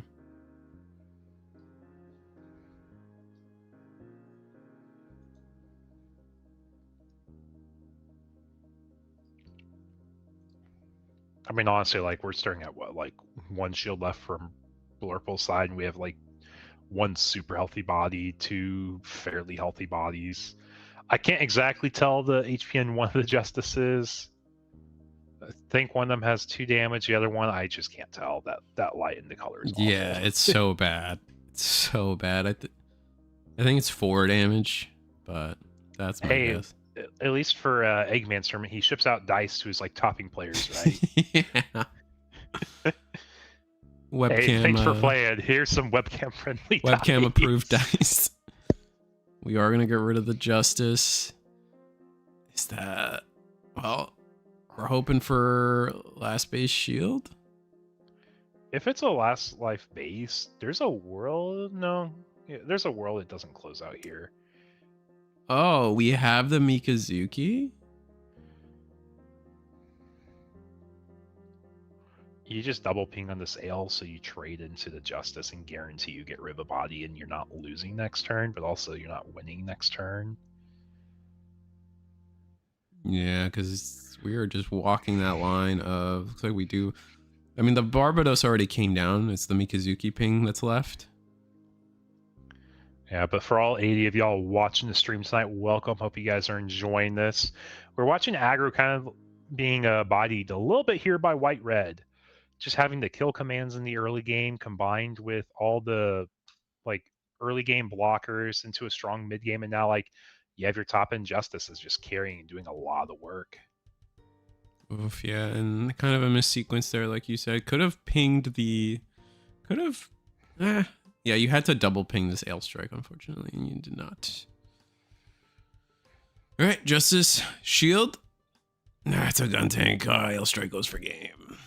And that's it. That's our last undefeated aggro player, I think.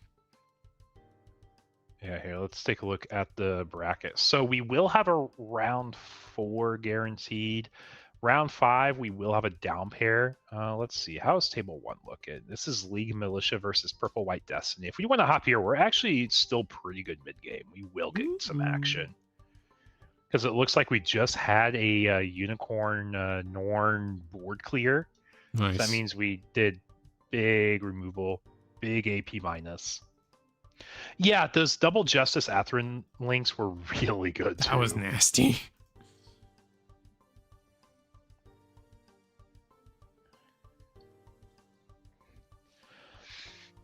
How are you feeling about Riftbound?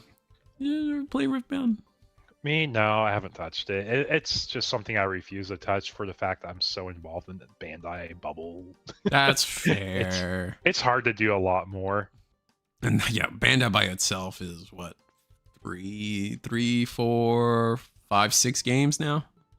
It's kind of crazy how many games Bandai by itself is in card games now. Hey, we're able to showcase something different every round, though, chat. We're doing our best, and honestly, like the games are fun to watch too. Yeah, no, I've had fun every round so far. What are we? Are we just hard? Oh, this is. Are we just hard playing this Sword Impulse? We must be. Yep. We're gonna go ahead and attack, restand. This with Shin, so we have access through to 4 resources. We're thinking about grabbing. Force Impulse? Well, probably the Force, because you're not going to get any value from the other guys. The blocker's not bad, right? Blocker's okay. Blocker's good, but you also like getting your value from Blast Impulse. Is it the end of aggro? I wouldn't say it's the end. It's just in a much better spot where a lot of decks can put it in check. Oh, double trading into the Norn. Okay. There. Yeah, I mean, if you don't get rid of Norn's going to be clearing your board again and like getting trades in its favor.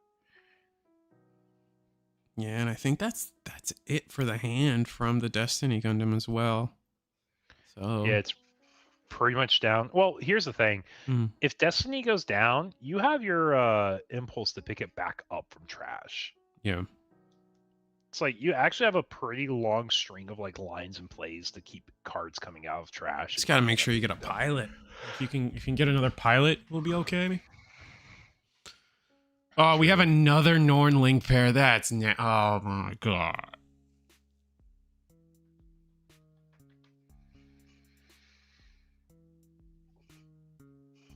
But I think, do we have enough to banish, I guess, is the real question. I'm going to trade into the Destiny. Okay.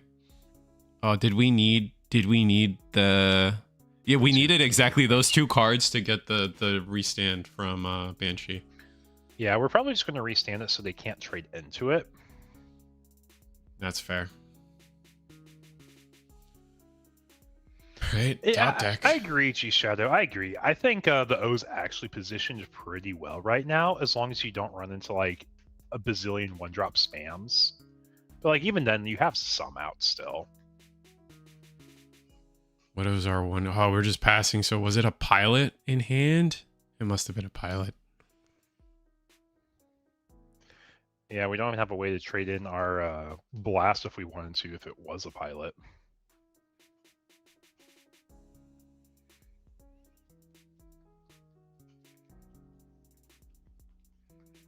Yeah, both players are looking like, man, we're 1 shield away from winning the game, but we also can't swing at that 1 shield.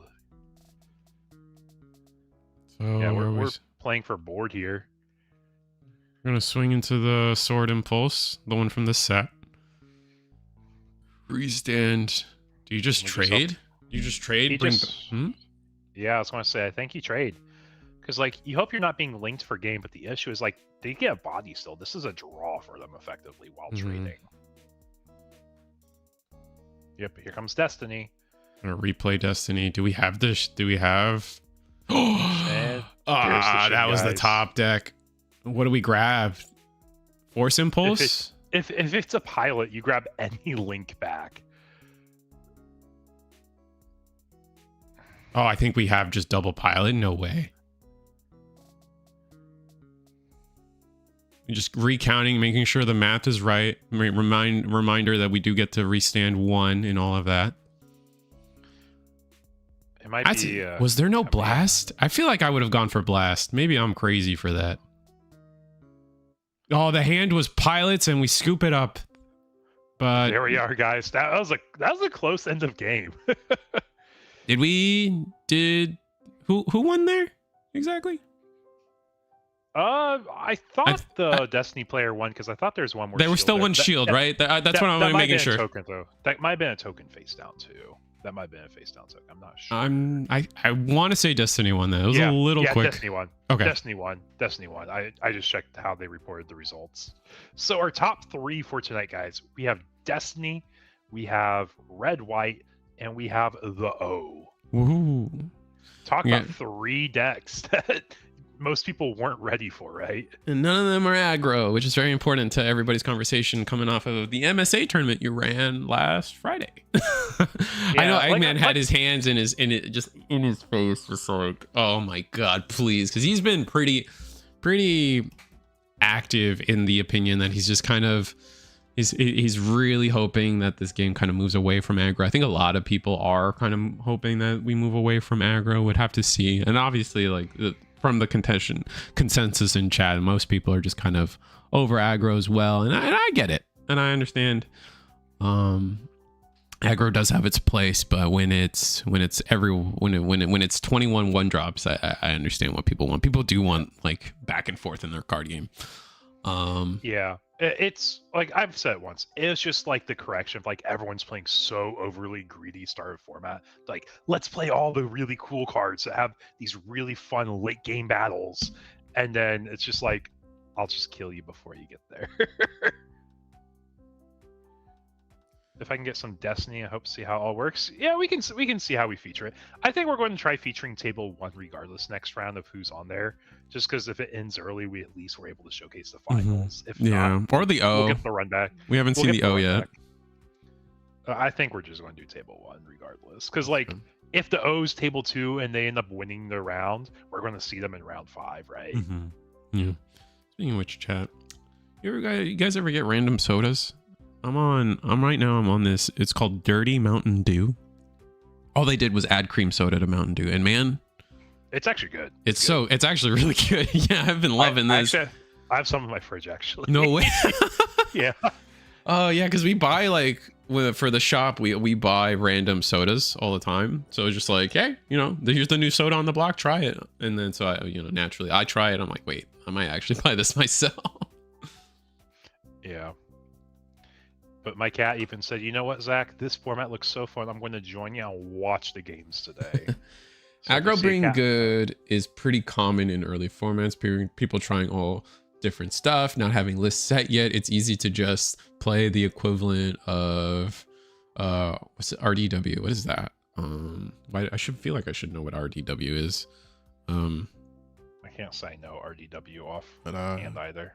Yeah, go ahead and tell me what RDW is. I'm gonna be upset when you say it. Red deck wins. Yeah, I see what you're saying. Gotta love oh man.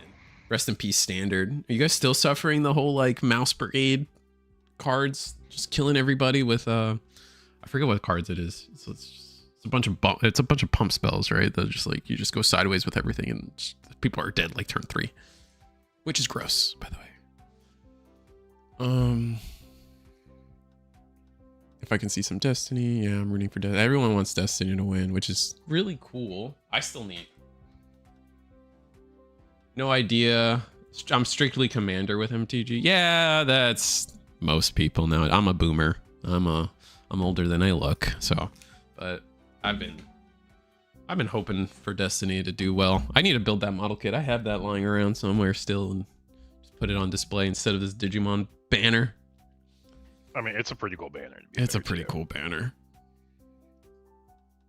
But are we just waiting for a round to end here, I think? Yeah, we got like 4 minutes and 2 tables. Yeah, it's fine. No, I'm excited. I think we were both talking in the back room about how we're kind of at least for me, we were talking about the anniversary set coming up, set 5. A year into the Gundam card game already. It kind of feels crazy. It does not feel like it's been a year yet, but we are at a year. And the anniversary sets for Bandai tend to sell pretty fast and become for lack of a better word, scalped and high priced and hard to get, and we'll have to see. It just really comes down to like how many chase cards they have, and having more chase cards means the collectors are ripping more, and when collectors rip more, the base rarity singles are really good price normally. You do see that, but the sealed product's going to be a little harder to come by because people are just trying to get the top end chases. Yeah, that's fair. I pulled a Destiny LR++ last week. Oh, dude, that's so lucky. I'm kind of sad because like we saw it on screen. S-Dot was playing at the normal LR Plus for Destiny. I'm not a fan. Like, Destiny is such like a beautiful Gundam, man. Like, especially with the Wings of Light, and all we got was this ass shot of Destiny Gundam, man, for the alt art. I was so upset. The LR++ is actually really neat because you have like the suit in the background in the top right corner. It's kind of like faded into the background texture foils. Yeah, that's what I was gonna go with next. They made it up with the plus being so good, which doesn't help me because I'm not spending what's that card going for now, $400 or something? Yeah, that's not. It's like $750. Yeah. Yeah, no, it's not. That's not in my bank account for that. It's not. Eagle might have a play set. Eagle is. No, well, you know that they look really good. That's why he got that. Oh well, A Tale of Two Cities, chat. Jesus Christ. Yeah, tax returns did Eagle well. Oh, that's good to hear. Good to hear. That's how Eagle will put it. I can tell.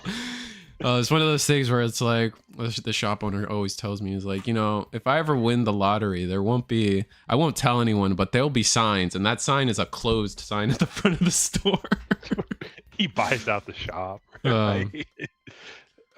Honestly, like, if I had as much money in the world to like enjoy TCGs, I don't think I would enjoy them as much, truthfully, because part of the thrill of it for me is getting like cardboard collection. Yeah, it's collecting it and the journey to get there. Because like I can tell you how many times locals helps me close out like my collection.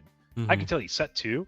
I wrapped up my set 2 alt art collection because I went down to Florida and I traded Cody for the Epion alt.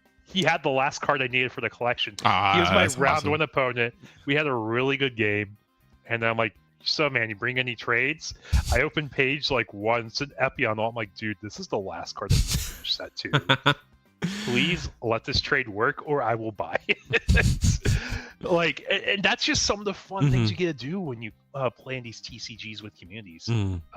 This set, all my locals are like, hey, Eagle, we pulled what do you need? plus.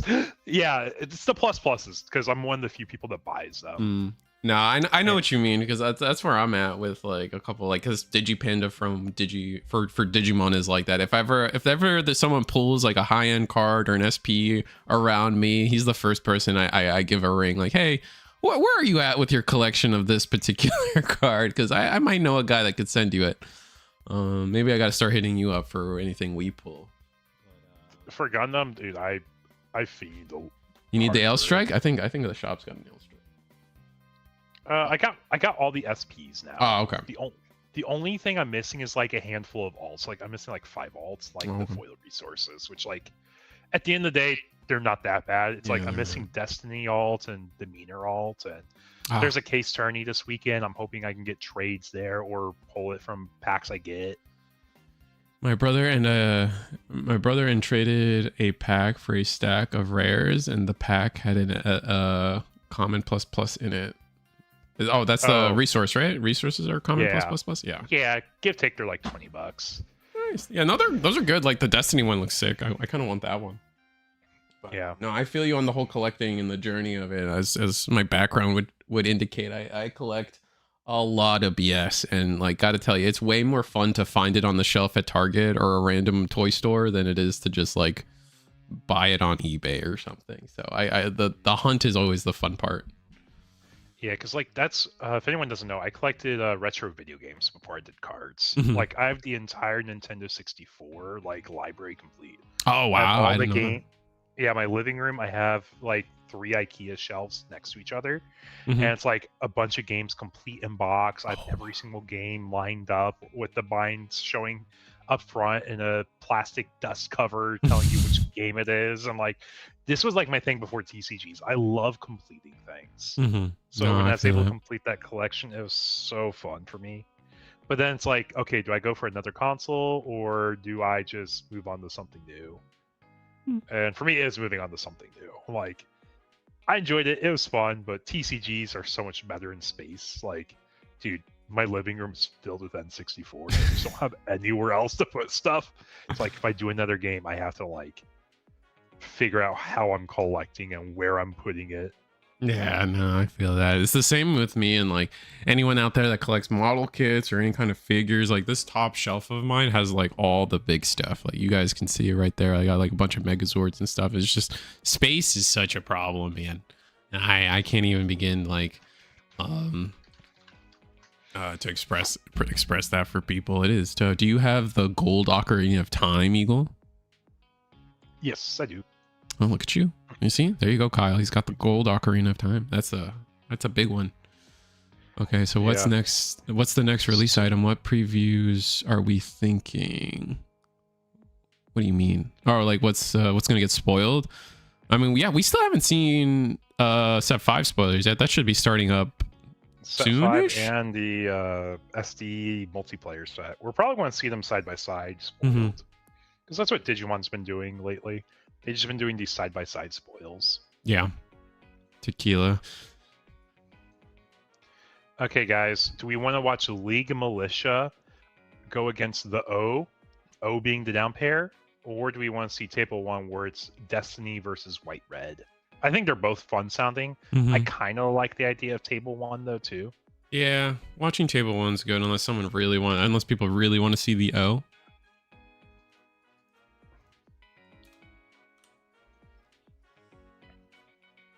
But yeah, I just think when it comes to spoilers, so you're going to see them all come together. Also, 100 copies of FIFA 06. I think I'm good, Radar. I have that game complete in box. I actually got all the sports games complete in box that were like super cheap because I'm like, it fills up the shelf well and costs like $20. I see what you're saying. Or at least at the time it was $20 to do that. I don't know if it's $20 anymore.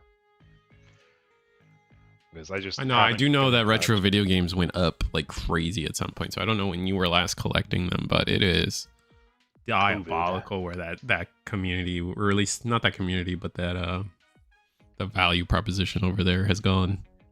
I literally finished my collection in the middle of COVID. Like I was down to like my last 10 games, and my friends were looking at like pawn shops for me to help me find like Miss Pac-Man Maze Madness. That was my last game I needed. Nice. And one of them found it at a pawn shop for me. I'm like, dude, this is like an epic story. Yeah, no, that's so awesome. No, because I do the same thing. There's a couple Sonic figures I'm still missing because I'm collecting a bunch of the Sonic figures for Jack specific, and there were some Canadian exclusive ones. And so I have they haven't found it yet, but I have a couple Canadian friends up there that are just like they'll check the Targets or the Walmarts for me whenever they can, or I think they still have Toys R Us up there even, so things like that. So I get it. Yeah. I want to go ahead and grab my soda real quick, and I will be right back. Just waiting for our second play. We are going to be at table 1. We're going to do the we're going to be at table 1. We're going to do the Minerva squad versus what was the other one? Red White. It was the Red White Jiang. Which we didn't even see Jiang, right? We saw pretty much everything but Jiang. So like funny. Also, I got my first DS Lite in Pokemon Mystery Dungeon Blue Rescue. Whoa, buddy. That's still my favorite Pokemon game. Like, honestly, like, that's when Pokemon peaked, was Mystery Dungeon. After that, downhill. It was awful. I am not a fan of Black and White. End's cool. Not a fan of... X and Y was okay. Like, pretty much everything after Mystery Dungeon, I stopped caring, man, because Mystery Dungeon's the best. All right, both our players are actually ready, so I'll stop stalling, and Eagle is back, so... With my dirty Mountain Dew. With his... Oh, look at you! I told you, man. It sounded good. Yeah. I actually really enjoyed it. Oh, did you get the light version? No, you didn't. All right, we're both on the non-normal one. Yeah. Not sponsored, guys. Not sponsored. No. But if they want to, I'd be open to it. Yeah, absolutely. Like, it doesn't even have to be much. Just send me a case or two every now and then. I'll be happy. Dude, I sell out for like nothing. Oh, dude. There's like 73 of y'all. Okay, I will say, I do sell out, but I have to feel good about what I'm selling out to. So. Yeah, no, 100%. There's been a couple offers that I've gotten through my years of doing YouTube, and there are just some I've just said no to, even though like I know probably would have made me some. Like Whatnot was a big one. Whatnot has contacted me once or twice, or like Whatnot adjacent sites as well. We're just like, oh, we're trying to start a Gundam section or a Digimon section in our site, and we would love you to be a part of it. And I just maybe I'm gonna flame, but was it, if you guys follow Yu-Gi-Oh, Team Samurai X, I think he's now like a poster boy for Whatnot, and I don't like Whatnot. I don't know what to tell you. Something about auctioning and that whole environment. If you guys are down with that, great. I love that for you, but me, no, it feels very predatory, and not to mention you see all the bad publicity happening on sites like that all the time. So yeah, no, John kind of gets the vibe I'm getting. Even if they're probably trying to obviously they don't want to be scammy, they don't want to be seen as scammy. It's still like tiring. Like, I get the whole concept of like auctions, have people bid what they want to, and you can make like fun gotcha games. Like that would be the appeal for me. I like the gotcha games. Like, how can I make this feel like there's something random being added for value that you wouldn't expect or see anywhere else? But when it's like you're just upselling cards for like $4 to $5, when it's like a 50-cent card, like, yeah, it's on the people for bidding it up so much, but also I'm not the biggest fan of it. Gives the infomercial scam jewelry seller guys. I know what you're saying. Yeah, that's why I've never been down with that kind of thing. Looks like our players are finally getting started. And let me flip the top camera so the Gundams are butting heads. Yeah, but for all 83 of you joining us tonight, welcome. Hope you guys are enjoying the gameplay. We are in round 4 of our webcam locals, potentially the final round. We had 20 players come out tonight. And for our 20 players, 4 to 5 rounds is typically what you expect. Just really depends on down pairs. Our down pair is won every round, and our down pair is also in a position where they could win again. And if they do, we will have the guaranteed round 5, which is O blockers against the winner of this match if we get to round 5. All right, so this is always amusing to me. The beginning of it's One Piece kind of does this sometimes too, where it's like just the first few turns, just nothing happens. But now we are level 3. We get an impulse down early. Probably just gonna swing. This is just gonna be a 3/3 beat stick for a little bit. The first impulse, I feel like it's so hard. Oh, okay, never mind. It is gone. It's okay. Trash is a resource. Trash is a resource in this deck, so feels good. Okay, I was going to say, like, why do we flip over our EX base? I'm like, oh, we're just going to Minerva. Okay, that makes sense. Dude, I love Minerva as a base. It's just like such a clean, simple, like it pushes your game plan. It sets up your resources where you need them. Yeah. And it's just so clean feeling. I mean, I would love if more bases had consistency like that. No, I like it. It's not a draw. I guess it's still a base, so it's still kind of a draw, but it's still weird. I just wish there was more. I don't feel like Minerva squad's complete yet. We'll see it going into set 5 if Minerva gets more support. I would like to see a secondary color to see if where else they can go with it. Maybe go into the trash mechanic a little bit better, other than because right now it's only 2 cards, right? It's Impulse and the Destiny itself that actually play things from trash. And we're gonna go with the Overflowing Affection and get more consistency out of our deck. So right now the Impulse plays the Blast Impulse or Sword Impulse from trash. I can't remember what it's called. The Destiny plays out any Minerva squad from trash, and then the Big Impulse pulls a guy from trash.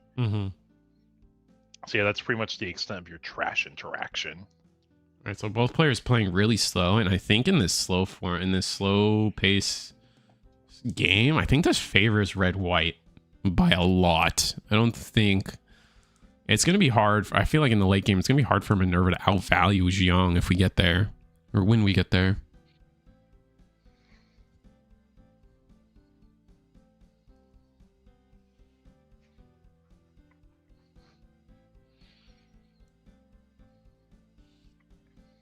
But what is it?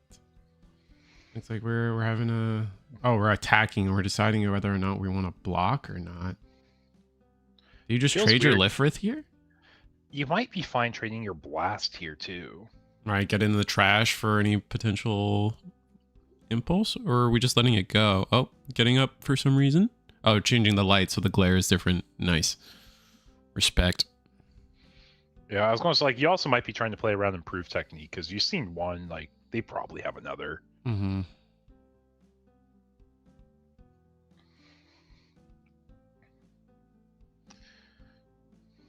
right, we are now level 6.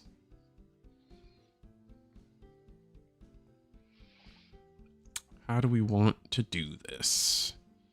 It's gonna be awkward. We attacking base. We're realizing that there is some bit of a race here that we need to win. Fair enough.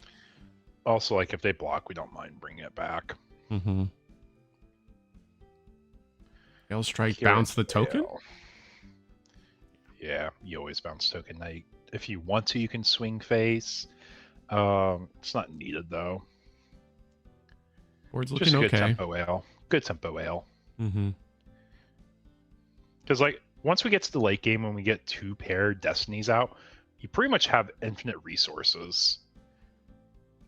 But knowing that red's the other half, there's a way they can actually damage your Destinies from, like, not combat damage. Yeah, we definitely want to see something like where we can get to a point where the high maneuver on the Destiny is going to matter, and we can just go for game. I think on the Eggman stream, we were able to watch 2 Destinies just high maneuver themselves for double high maneuver for game. Was really cool.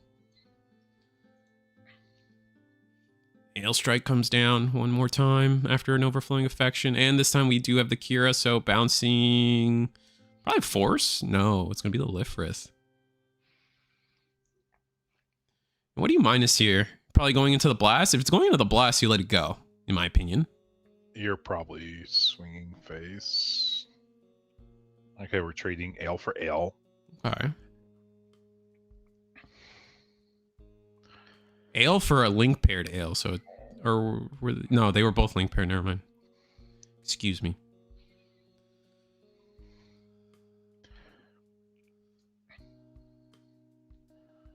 Yeah, I think table 2. I'm actually going to peek at table 2 real quick. Go ahead.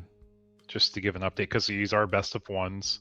I will say it looks like the O's probably in a good spot.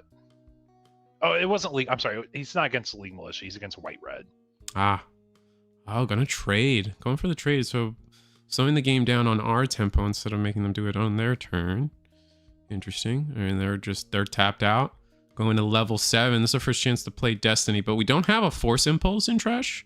So let me see. 1, 2, 3, 4, 5. Yeah, we won't have enough to play a Force Impulse, but we would be able to play, or not Force Impulse, excuse me. A Sword Strike can't come, or Blast can't come down, but a Impulse can come down, and we do just immediately. Oh no, we attacked into a resting unit there.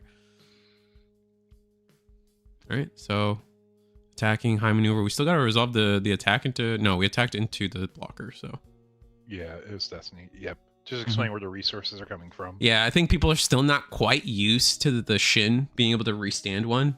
Famously, it was only Suleta that could do that. So now Shin being able to do it too, I think is tripping people up for sure. Yeah, there was a world I was theory crafting a build where you used both Shin and Suleta in the same deck. Just so you had like 2 ways to effectively get resources back to play bodies off of Destiny.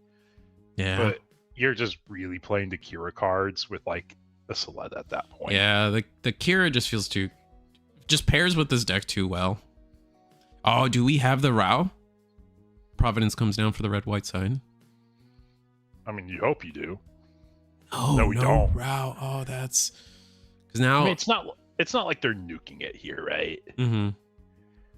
But this is where it gets scary because I think the best turn for the Minerva Squad deck is when Destiny has got a full sweep of resources available to it. Like this is gonna be like you can play anything you want now. Yeah, and don't forget you can order your win attacking effect of Destiny to play the unit first for cost, then Shin restand. Mm-hmm. So if I'm S dot here, I think swinging Impulse Gundam makes sense. That's gonna be close combat. Throw A damage somewhere. The burst is 1 damage. Yeah. 2. 2. Close combat's 2 burst. You definitely put it on the Destiny. There's no shot that goes anywhere else.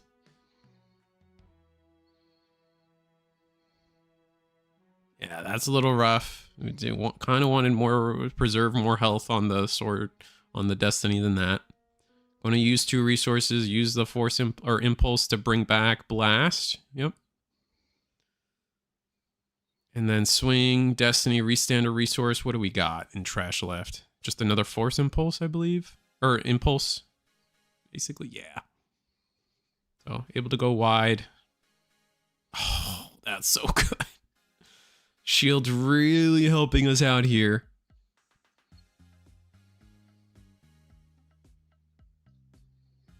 Double Lifrith to try to protect our Destiny Gundam on this next turn, but I mean, we're gonna have.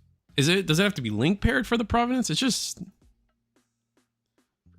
The attack effect's generic. The AP pumping part is not generic. You have to have a pilot. I believe it's during pair.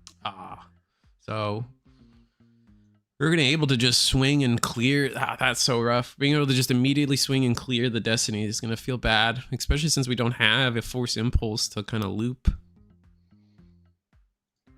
But is this lethal on board?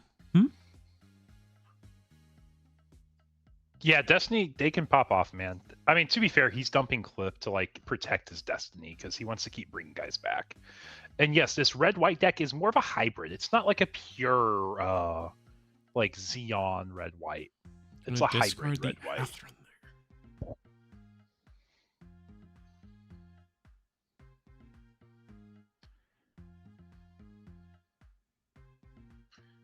Yep, get our base here, pick it up.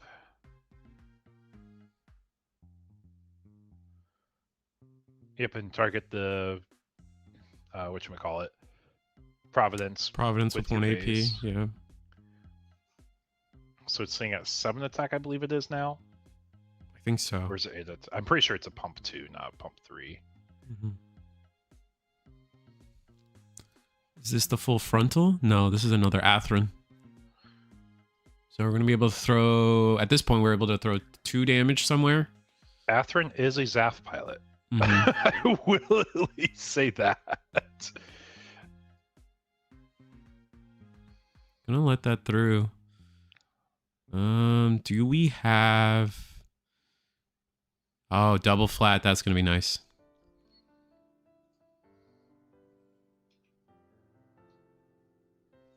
So that stops lethal. Jachin is +3, I'm told. Okay. I didn't even know the name of the base. I just know it's the Zaf base. That helps a lot. Thank you. Look up red base in Gundam card game. Is not exactly fast. Yeah. Yes, it's the Lifris versus the Lifris we have at home. That is right, chat.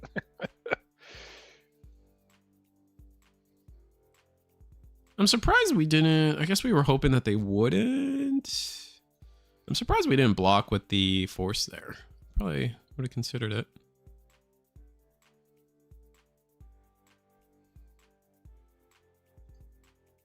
Alright, what is Minerva doing here?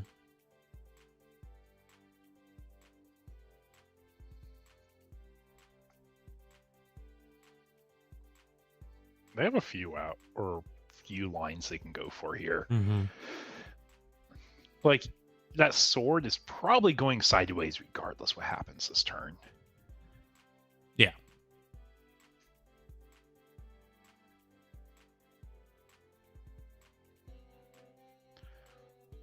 Just because, like, you don't want to give the Providence value, but also maybe you just want to leave it as a body Providence can target but not kill. Alright, attack. You're not even breaking base because it's a 6 HP base. We are gonna block. Alright. That's fine. We're happy with that. We're just at this point we're...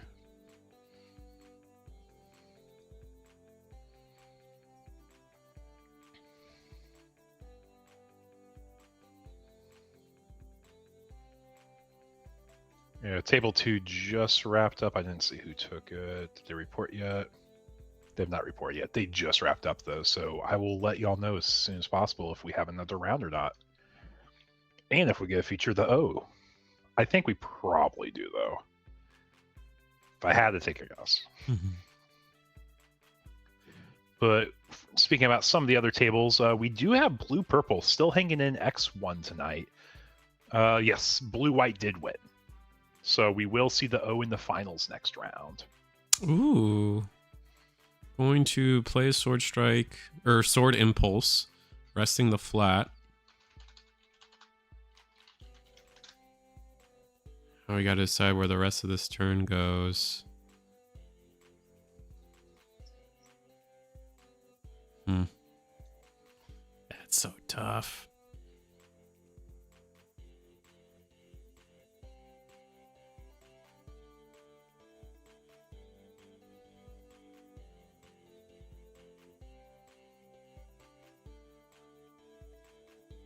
So what are we trying to do here?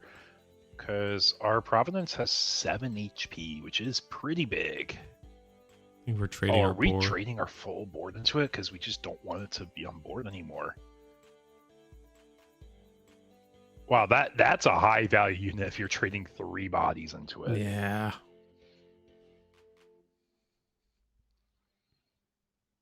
I mean, to be fair, if your goal is to get a Destiny playing out bodies, like it's gonna be really hard to do that. Mm-hmm. If you keep getting pinged every turn. But we are playing, and we do have the board advantage.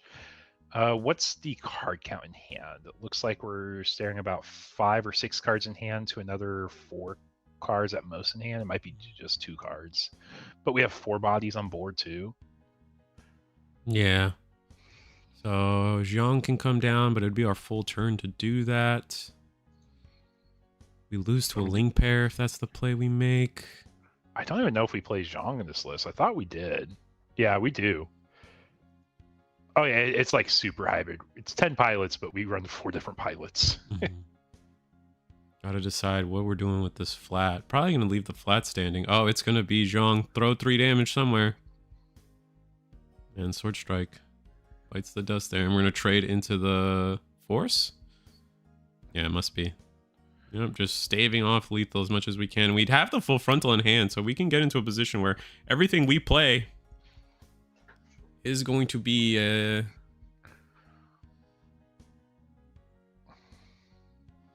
right, gonna go ahead and clear the base. Now, this might just be race the timer as much as possible. Oh, we have nothing to play from hand. It might be pilots we're holding on to. Just hoping to get into a destiny soon. Yeah, gonna give the full frontal, and now we just have a full grip to ping the board away. Maybe also waiting for a moment to where we can we're gonna get the Justice, and I think we have Atherin as well. Yeah, oh, Justice to ping twice. That's so good.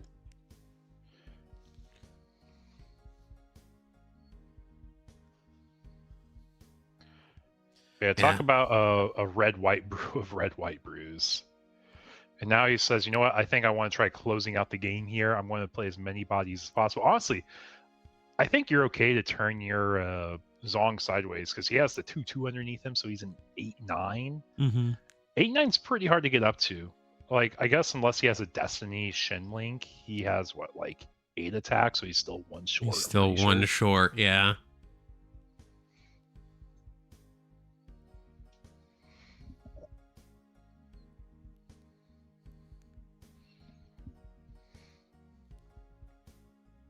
One card in hand for the red player.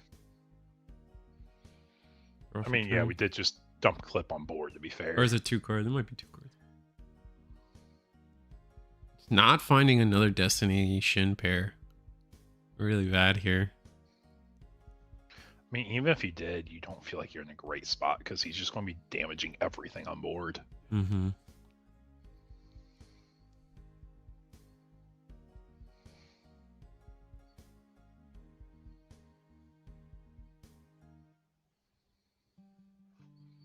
Yeah, just a quick check of what's actually in trash here. What am I working with? Mm-hmm.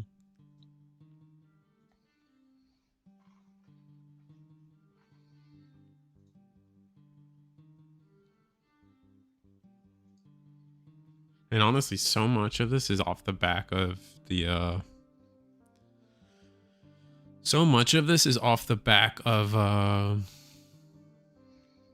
the 2 damage close combat from shield.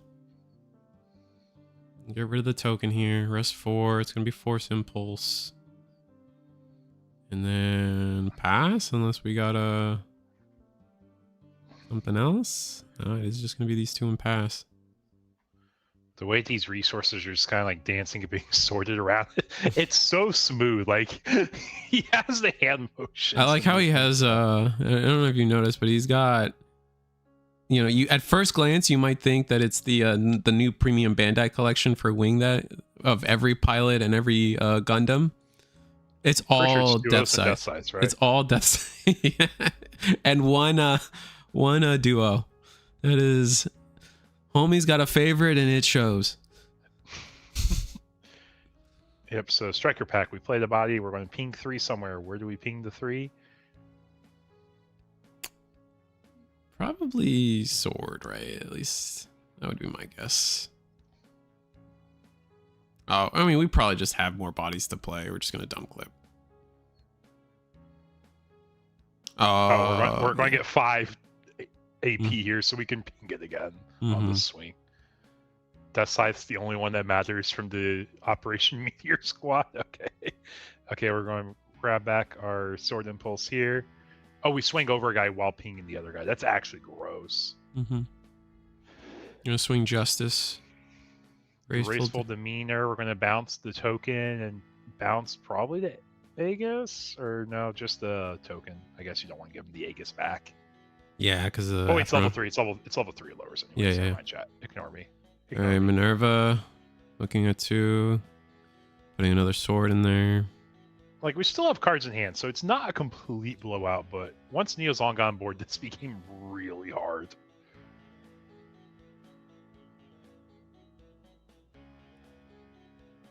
We do have the Force back in hand. Or not the Force, the Impulse. We rested one for Minerva. Remember that. 2, that's going to be Impulse. Talk Impulse. Grab Force. Do we have a pilot? Double Force. Ugh. Yeah, the question is, how are you going to answer these? And he says, I'm going to play more guys, and I'm going to ping them. Because he also has the Aegis, which is pinging too. Wouldn't mind some of those Zestai sleeves. Probably from Japan. Probably look on the internet. I don't know where he got them. I can ask him for you, though, chat. I can ask him for you. Obviously, after the game. 2 cards in hand for red-white. Like, both these players are playing down to the wire. Mm-hmm. Absolutely. Like I said once, I'm just so convinced once Neozong's down, like, you're not really coming back. It's just such a yeah, it's a tyrant. Yeah, unless you have that much recursion coming down and you have that much like board wiping potential, or just links. You could have that many links, especially if that last card in hand's a Shin, I guess.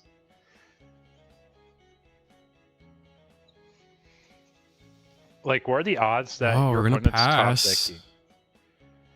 Oh. Passing feels bad here. Force Impulse can just go into the Justice, clear that, bring us back a body. And then what? We can grab back Destiny finally with that. So the funny thing is, we know we have what? I think it's 3 Impulses at the bottom of the deck now. Mm-hmm. So if we end up getting all the way down there, we do have an infinite deck. Like, that's not our concern as the Minerva squad, right? No, never. What are we grabbing back? Probably Destiny, if I had to guess here. That or Blast. I know there's still a Blast in there. Pretty sure we bot decked all of them. No, Blast is the blocker. Oh, the blocker. Oh, I thought you were talking Impulse. My bad. Yeah. Finally grabbing back Destiny. That makes sense. I think we just need a way to close out game, and this is the only way we realistically get there.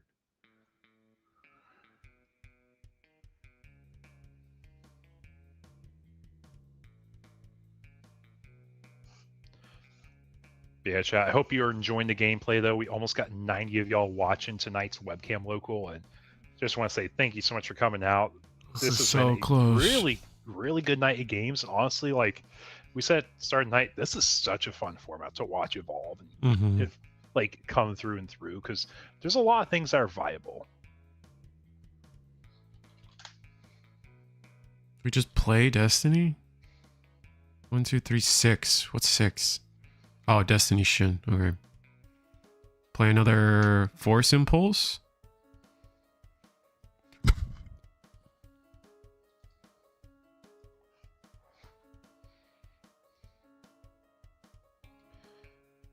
Yeah, like you're 100% fine with that. Mm-hmm. 1 card in hand, and it's the turn pass. Do you have the link to kill me this turn, basically? Oh, wait, we're going to try getting there. We're going to try getting there, chat. Just looking for, honestly, still probably just looking for units to play through, honestly, right? It has to be a link, basically, at this point. You have 1 shield left. Yeah, but if you play units, you kill things? Yeah, but your Neozong's going to be swinging this turn. That's happening regardless. Oh, ditching the Kira. Yeah, his hand's probably all pilots. Like, that's why it was a pass last turn. Mm-hmm. And yeah, that's what I was saying, John. Like, he just has a way of moving his resources. It's so clean. Like, you know, you're a card gamer when you're getting compliments on how you tap your cards. Okay, so this Aegis is going to swing and ping down one of these guys. You're probably swinging into Destiny, because I'm pretty sure you have 5 HP. When you swing into Destiny, you ping 3 onto the big impulse. Any unit pings it down with Neozong. Then you're just hoping it's not a pilot. Yeah, you might be just checking how many pilots are where. Mm-hmm.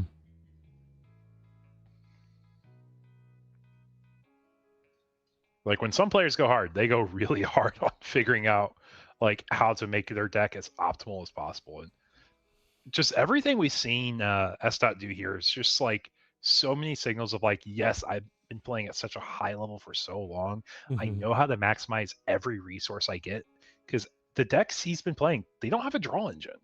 Mhm. Like this deck, you get a draw from your trash, which is effectively a resource. Yeah. Do you kill the impulse first? So if you're doing the ping from Aegis, you do 3 damage on. Oh, I see what you're saying. You're saying like, do we want to deny Destiny being pulled from trash? He might even be going the other way around from what I was thinking. Yeah. He wants to deny the Destiny being pulled from trash. That makes sense. So I think that's the only Destiny he's seen. You can grab a sword, or you can grab. I mean, there's a world you take the guy that rests as a unit just so you can get through a Lifrith for game.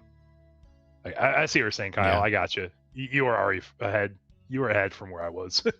Yeah. So the fact that this is the one Destiny we've seen. Yeah. Very rough. Like I said, this is just like a skill or a match of like 2 really skilled players just going back and forth saying every resource matters, attack every with this. card. Yeah, like your goal is never to make this vulnerable, but like if you're going to die, you have to do something. Oh, he's just going shield? What is that? This Is that Fatal Strike? blocker? Oh, throw 3 damage. That's going to be 3 damage at... Yeah, Destiny. the Destiny there. You're saying, okay, I think I have the game closed out, and we're going to see what S. Dot has here. If he has a pilot, there's a world we're coming back still, guys. What is this, Dual Gundam? Yeah, Dual Gundam with a Kira underneath. Level 5. No. Yeah, level 5. And we still have 4 minutes left in our round, so we're not in overtime yet. Oh, do we have it? Do we just have the link pair? No. 5. Destiny. Ale. Okay, he's just trying to close out game, I see. Yeah, because you can't kill any of the guys, and you have to get them down to 0 at some point.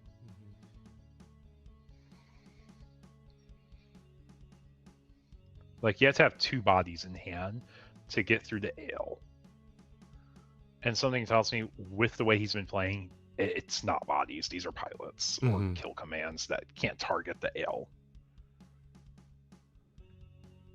And yes, this is Dual Gundam, chat. The reason he runs Dual Gundam in his deck is so he has a generic link for his deck. Here, let me pull it up, because I'm pretty sure it links with any ZAF pilot. And if it links with any ZAF... It's hard for me to tell which Dual Gundam this is. Is it the... It's from GD01. It looks for any ZAF link, and it has Breach if it has 5 or more AP. It's just for the fact it's a level 3 2-cost body that has a generic link. Oh, we're swinging? He has the Raw, he has the Atherin. I mean, he has Breach, so he doesn't mind doing this trade.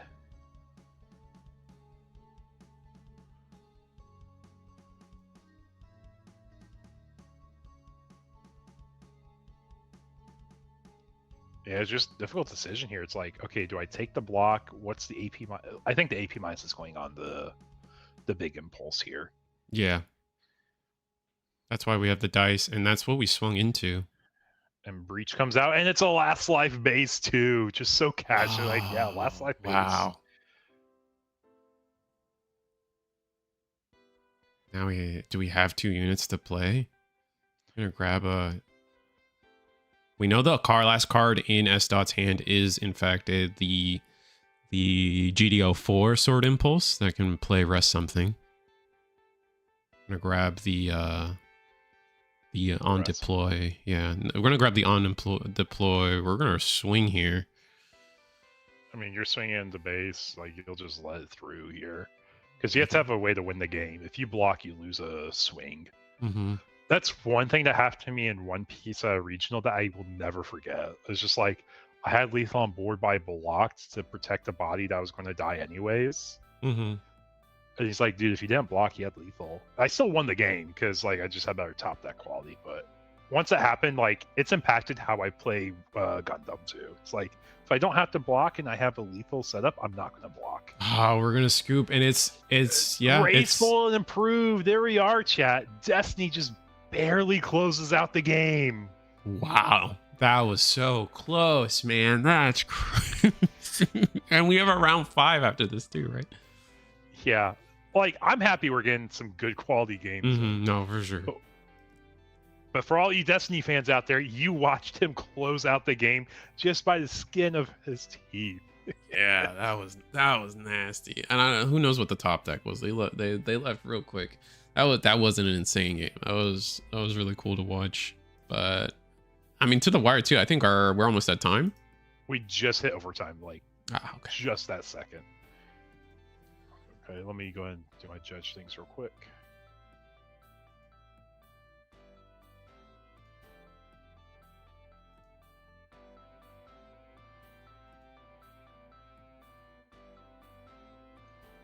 Oh yeah, this last table's like down to final shields, but they both have 6 units on board. Same for me, and swinging in on red blue when they have no cards in hand, and I just don't have lethal. That's fair. Yeah, no, that was cool. I mean, there was just so many routes there that like could have just swung everything. I feel like I still think it came down like, you know, last life shield obviously mattered a lot there. I feel really important, but I would also argue that, like, you know, when Destiny swung and saw the close combat, that changed the script of the game as well. That made it so the Aegis Gundam could just clear the Destiny on swing. And so, like, making the math, like losing that Destiny, if that Destiny had survived another turn and made the board value even that much wider in the following turns, would have probably sealed Est out the game a little earlier. So both players getting some pretty good luck. Oh, and there was a full frontal as well from red white. So yeah, like our players just played absolutely fantastic. And we just watched like what each deck wanted to do and what each deck has a game plan for. Yeah, it's just unfortunate we just needed to draw more units at the end when we needed the most, and it just couldn't get there. I hit into a striker pack. I hit into a Merida with a striker pack token. He top decked the Banshee and cleared my base. That then got game. Yeah, that's kind of just Gundam things though too. Yeah, I remember back in the days when Digimon Gaia Force and security was so insane. Kaida's Breath, Gaia's Force, all of them were pretty busted. Yeah. So I was playing a test deck on mobile Gundam. Suppression was hit on me and my Corsica base came up. Suppression was hit on me and my 2 Corsica bases came. Oh, you had 2 Corsica bases in life? That's funny. You're 2 of 2. Unless you are playing unmodified starter deck 3, I think of those. Whatever starter deck it comes from, if you have a pure starter deck that's not modified because it's the exact 50 cards, you could play 3 Corsica still. Oh, fair enough. But that means you're playing like a Tall Geese Wing Gundam hybrid deck that has like 2 of each LR. Yeah. I mean, it's funny because I think Magic did that a long time ago, where they it was back in it was called Cawblade, and the Stoneforge Mystic was a card in the starter deck, but they had to ban it, and so they decided, like, but there was still a starter deck out there, so they said the same thing. If you want to play the exact 60 cards in the starter deck, you're allowed to play that, but if you are going to edit it, the first thing that has to be done is you take that card out. Mm-hmm. Do we get to see the deck list this week? Not any major events that I know of, and I'm thinking of playing Destiny at locals now that I have all my Destinies. What do you say? What you say? Everything gets posted afterwards. If it's not directly on Limitless, it's on Eggman's site. Like you're going to see them. I promise. They will be available. Yeah, you and Eggman have been working together on posting the Gundam events. At least you've been posting your events, and then Eggman does the other events as well. Yeah, just because like it's one of those things like it promotes his site, but also promotes my webcam locals. And when we promote each other, we get growth for the game as a whole. Like, I think I told you, like, from the Mobile Suit Arena, like, online locals that we have, I have players coming playing webcam now because they realize, like, oh, this is like an online scene that's really competitive, and I kind of want to get more Gundam games in. Yeah, and it's like, again, we've talked about how convenient it is to just be like, on a weekday, you're probably home anyway, probably not finding a lot of reasons to leave the house on a work night, and you just say, hey, I'm gonna play some Gundam for a couple hours. And it helps that Gundam is a pretty quick game. We started at 8, we're going into our round 5 here, so players will be done by 11:30ish. We'll see. And we've had what, like 2 rounds. I actually go through all of overtime also. So it's like, and we're pacing pretty well. It's not perfect, but it's what you expect in the game. Give me just a moment. Do we get to cool, I know sometimes you keep them hidden if there's a major event, so I wasn't sure if there were any I had forgotten about. I know, what's the next event? I know, is it Virginia? Virginia has an event coming up. Oh, our he's doing judge things. You can see him. Yep. Okay, just wrapping up the last table in overtime. Got you. You what's the next event? Did Virginia already happen? Yeah, Virginia happened. It was GD03 format. Virginia happened. Baton Rouge happened. So now we're just. Is there Peoria? Is that the last one? Peoria's GD04, and Canada, I think, is this upcoming weekend. Oh, the okay. Canada regional is this weekend. Canada's this weekend, and then it's Peoria, and then after that it will be Kissimmee/Orlando, or whatever you guys rather call it. Yeah, I will say you will see me as a player. Oh, I need to change how many rounds are in this tournament. Give me 3 seconds. You will see me as a player in Florida, though. So if you guys are looking to hang out, say hi to me or Risu. Pretty sure we're both going to be there chilling, having a good time. The store that I work at literally is 5 minutes from the venue, so come say hi. Oh, there's also Chile. Oh, South America, right? Yep, that is true. Yeah, so a lot of events coming up. It's definitely taking advantage of that springtime rush into the summer, where just more events are allowed to happen, I guess. Excuse me. Yeah. But we appreciate everyone coming here, checking out what do the games look like, what is our meta. Well, we get to showcase Destiny against the O. And if I have to say there's a fun matchup to watch, this one's going to be a grind. Both decks have a late game plan. Destiny's goal is to play guys out of trash. The O's goal is to simply trade over the board. But with the pilots, we get really high AP values, so we don't offer them the repair that they're looking for. Yeah, they have to really crutch and hopefully having an unforeseen incident.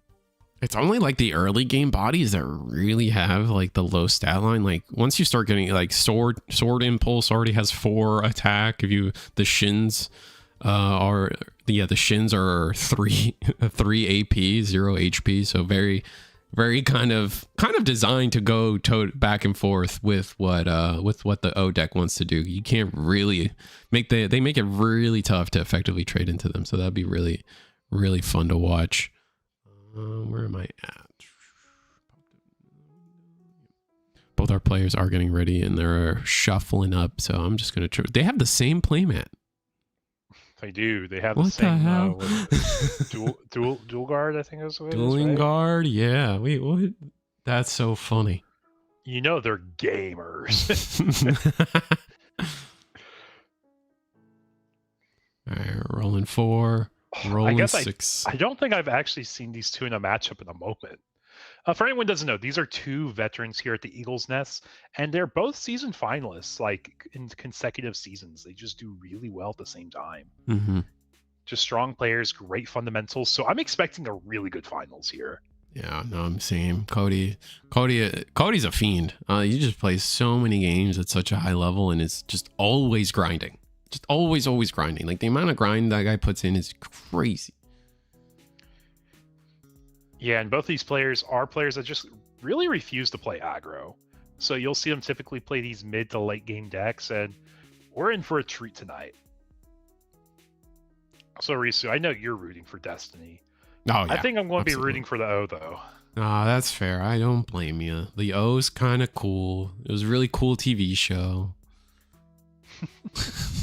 What's chat feeling? What does chat think's going to take it tonight? Do we think it's the O or do we think it's Destiny? And if you say either one, I would say, yeah, I believe you. Like, both these players, I think, will be playing to their outs. Both these players do have a way to win the game.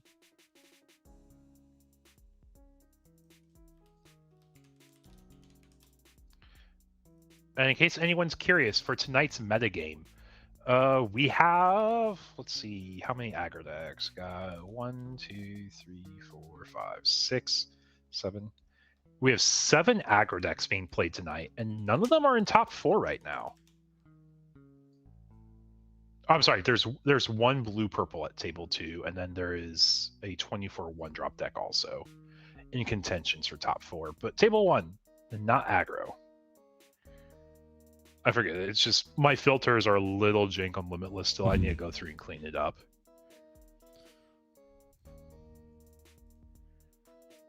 Chat's feeling pretty split also. Like, honestly, like I said, I think it's a matchup where either side could get it. Mm-hmm. Yes, yeah, so there is a chance that the O high rolls and just hits face a little bit better. Yeah. But we're seeing a pretty even start, yeah. Got the Lifrith, the flat, double lift. Both players, 4 copies of the Lifrith basically on the board here. Sword Impulse gonna swing, but I don't know if I would have gone with this block. They kind of want the Sword Impulse there, but that's fine. We're gonna go with the OA, filter the hand a little bit.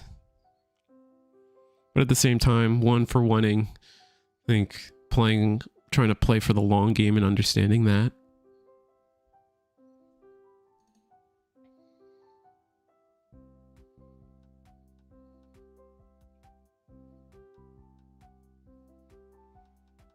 And what did we play? We played, was that Fatal? Is that Fatal Strike?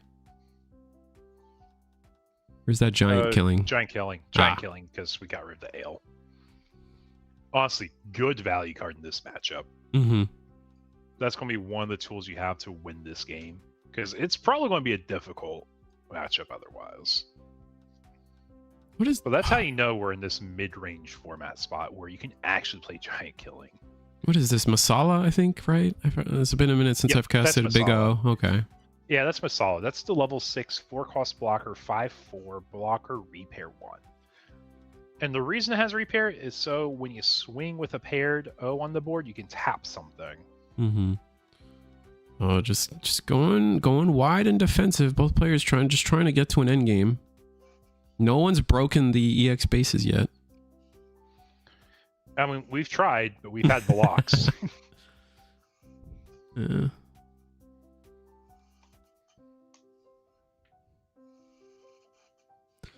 Coming up on this next turn, Destiny will have its first chance at a level 7 Destiny Link pair with a Sword Impulse in trash, meaning the Lifrith will potentially bite the dust here. And we'll see where this goes from there.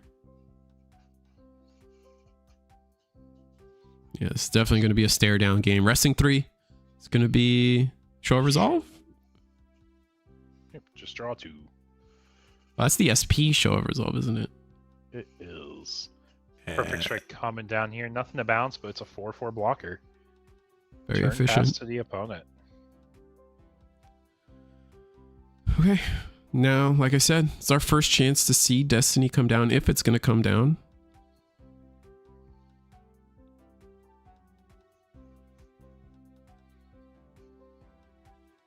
And it is. So we're going to attack here. Going to attack, clear the base, probably, because after everything's said and done, we're going to attack, set an active resource, and then play from our trash, which the Sword Impulses was so gracefully given to us there. So Lifrith does bite the dust. Now are we going to block with the Perfect Strike?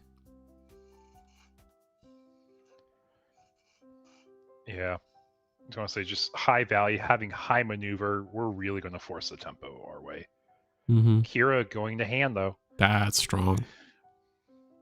start swapping out Perfect Strike for Silver Bullet. I think it really just depends what your locals looks like. Mhm. I think in general, I like Perfect Strike because it answers pants tokens, it answers the hands from Zeong, and I'm seeing those decks a lot in my locals. I'm not really seeing red or Blurple much anymore. Yeah. But if your locals calls for it, then your locals calls for it. I can't fault you for that. Absolutely. There's also always a conversation of like, well, I'm on Kira, right? Or you're on. Is Perfect Strike care about Coordinator or Kira specifically? Earth Alliance. It looks for Earth Alliance. And we just let the Masala go into our Destiny. I guess it's just because we have so much recursion from trash, but we play the... Is that the Unicorn? Yeah, the Repair 366 Unicorn. Oh, wow. Guy's pretty big. He's pretty big. Well, now we're definitely looking at... Oh, we're going to replace our base first thing. Yep, Minerva, set up our trash. Now you just attack, Force Impulse. I would just send Sword and Force in. Call it a day. If they block, they block. Yeah, you don't care what happens to your Force. Like, he can swing freely, and regardless what happens, you're happy. Sword as well. I think the same logic applies.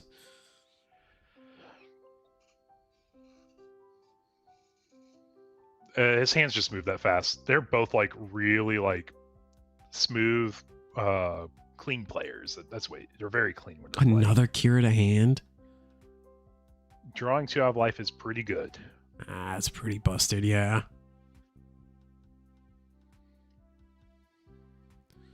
Still a whole turn ahead of us, but now we're in an awkward spot where if we play a Destiny and then like try to combo off, we're gonna give up our board a little bit. So let's see what happens.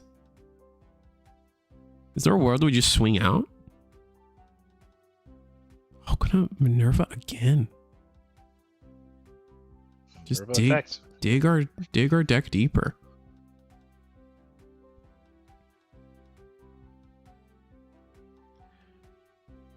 That's so risky. Yeah, Kyle. Like, it's just not like there's not one right or wrong answer. If you can fit both, that's also cool. But it's just like if you're playing like let's just say a Norn deck at the end of the day, you have to have blue bodies somewhere. So like you can't play both. If you're playing like a pure blue-white blocker control deck, there might be a world you play both, but you typically lean one or the other. Another Force Impulse going down and just threatening lethal on this next turn. I like it. I assume we pass on this. Graceful demeanor. Go and bounce Lifrith, or Lifrith and Rick.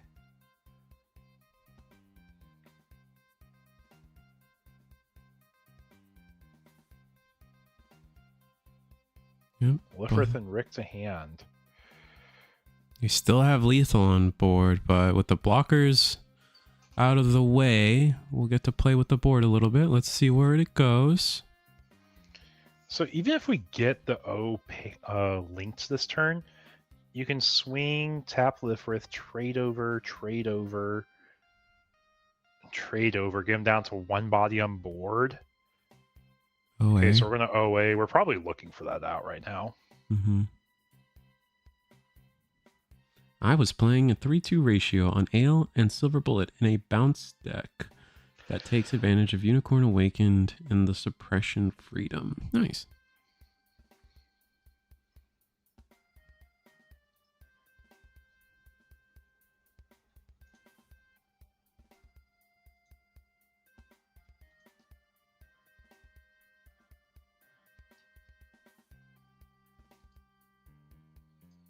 I'm pitching RX here.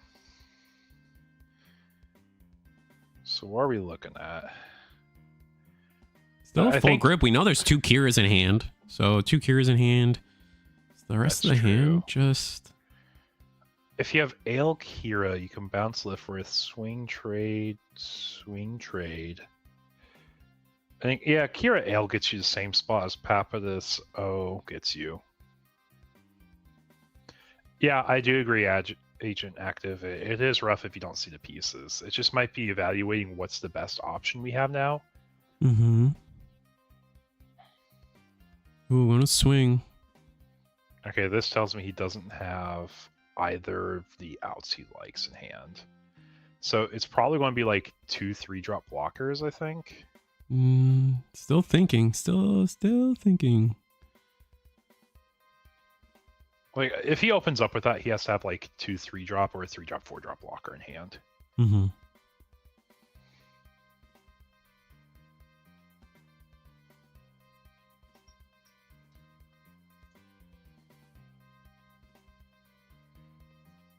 But for all 90 folks watching, welcome. We are in round 5, which is the final round of our webcam locals tonight. Had lots of really good games on stream. So if you guys haven't watched the whole thing live, go ahead and watch back some of these games. You have some really good ones. And I don't know if you're doing the edits like you did a while back. Like I haven't had time to, but I might have to. Yeah. Like some of these games have been really good. Like even if you just clip the raw thing with our commentary, like it'd probably do pretty well.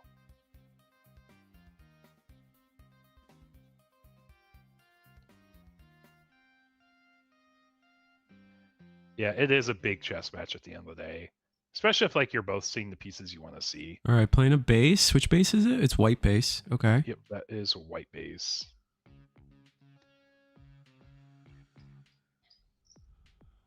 Like if you have a Kira Ale, you might have a really good line here. That's 4. There's Ale. There's 1 for Kira.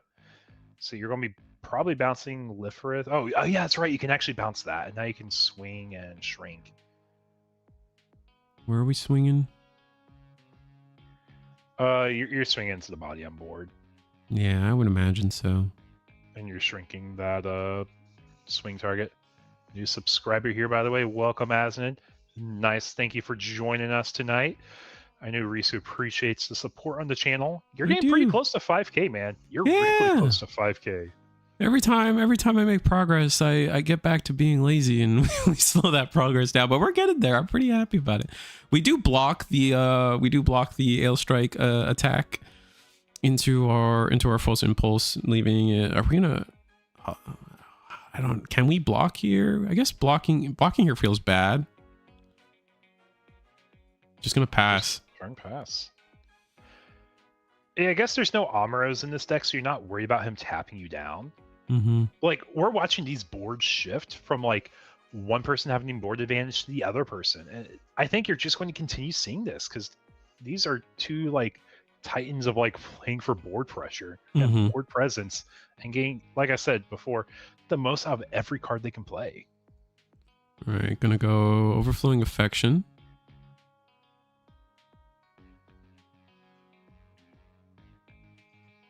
I mean, our hand is full. We know that there's a Rick Diaz in there. We know there's a Lifrith in there. We're pretty, like, we have options to turtle up this turn if we have to.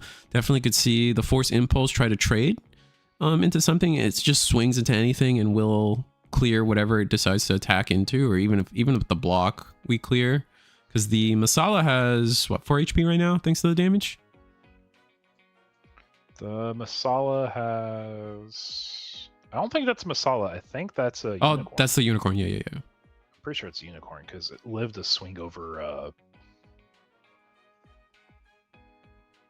Yeah, because if it was not unicorn, you wouldn't be repairing 3 as well, because that's the one side. Yeah. Okay. All right, gonna swing. Whatever we swung into is gonna get blocked by Perfect Strike.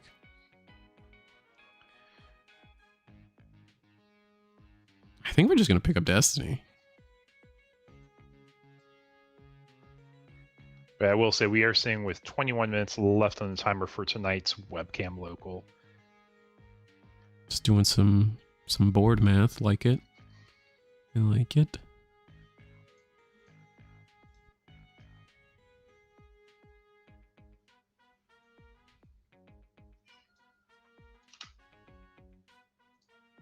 Yeah, picking up Destiny.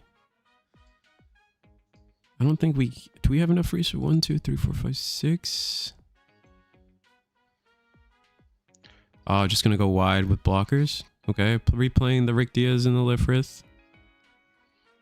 I'll be honest with you, Kyle. When I was starting to collect Star Deck 9 foils, I was like, why is no one pulling the Overflowing foil?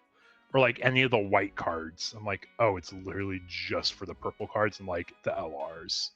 That made me so happy. I didn't have to collect more than 10. Like, it's a chore, but it's fun. It's a chore, though. All right, so S. decided to try to push for lethal, or at least present a pretty strong board.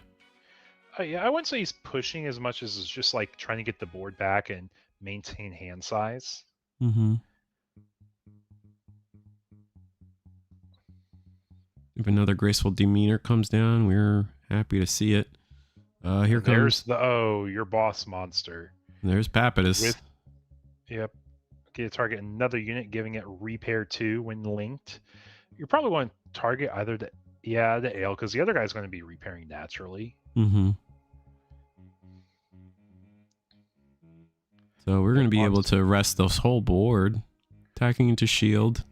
What are we resting? Yep. -2 the Rick Diaz and then resting Lifrith? Well, you're -2ing on Lifrith because you're going to say if you block with Lifrith, you're going to lose a card.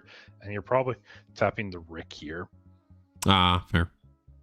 Because then after that, you're going to be swinging your Unicorn into the Rick. On swing of the Unicorn, you're going to tap down the big impulse, Blast Impulse. That's what it is, right? Blast. The one that fetches back from trash. Oh, that's Force. Force is the one that... Yeah, because like your whole sequence, like I said, you're going to be tapping that down, shrinking the Lifrith. Now you're going to be swinging over Rick. Yep. That'll do 3 damage, yeah.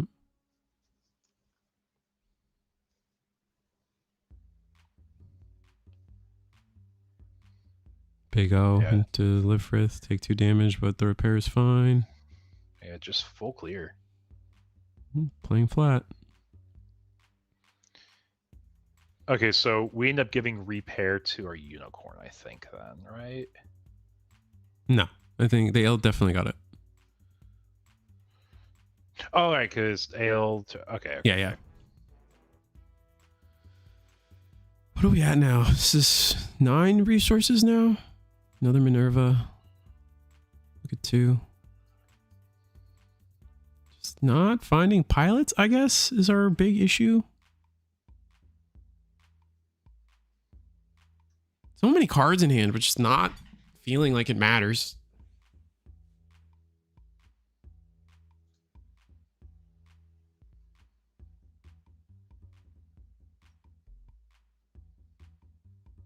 Yeah, give me a moment. I have to do a judge call. I'll be right back. Yep.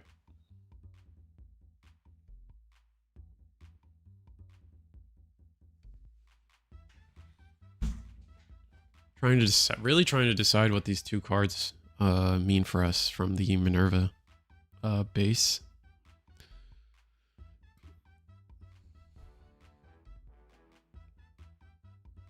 Oh, playing the we draw a card base in this list is kind of cool.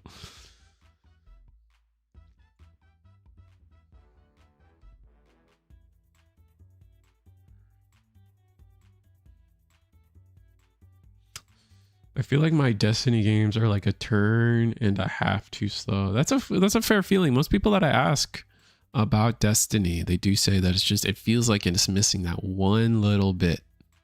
But it being here in our finals today kind of shows otherwise. Looks like we're going to go with an Ailstrike Kira play. Do we have enough damage to clear the O?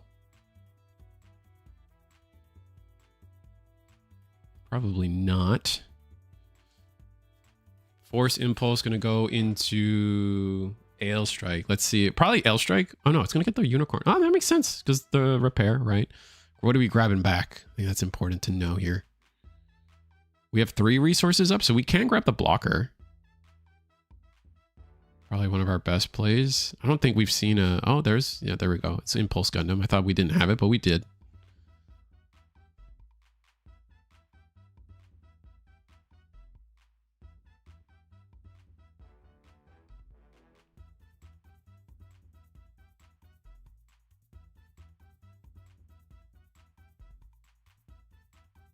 Oh, really debating this.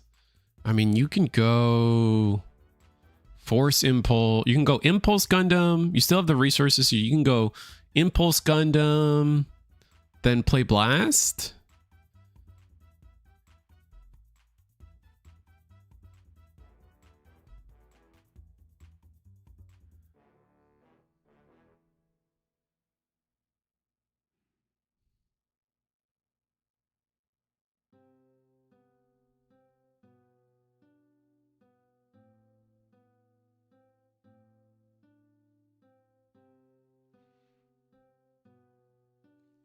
Yeah, talking about the 6 HP base that says we draw a card. I understand what you guys are saying. I do agree. I mean, it's a conversation piece, right? Like we really have to we have to just ask ourselves, like, hey, what's more important? The fact that like the 6 HP base that's gonna, I mean, you get the card too. Obviously, giving your opponent a card never feels good. It's not gonna feel good. But what's more important? You drawing the card and you, because I think the main thing people, I think one of the biggest things is the idea that maybe potentially, well, when are you gonna draw the card? You're going to draw the card on your opponent's turn. So you get to start your turn with 2 new cards you didn't have on the previous turn, right? From one from the base, one from the top of the deck. So more chances to be able to answer what your opponent just did to you. This is a theory, right? Granted, obviously at the end of the day, giving your opponent more cards. And I don't think the 6 HP is mattering now anymore. Unless like you're particularly into aggro, but we saw today there's so many different ways to deal with aggro that a 6 HP base might not necessarily matter, right? So we're still watching this board fight back and forth. Like we progressed to 1 shield, it looks like, against Destiny since I hopped out shortly there. Yeah, we played a show of Resolved. Destiny played a pretty sick turn of being able to clear the board. It was in like the L Strike, Force Impulse, trading away things. And is it time? Are we finally gonna get to see a Destiny Gundam get played here? Another Minerva base. Really just digging, man. It just feels so bad.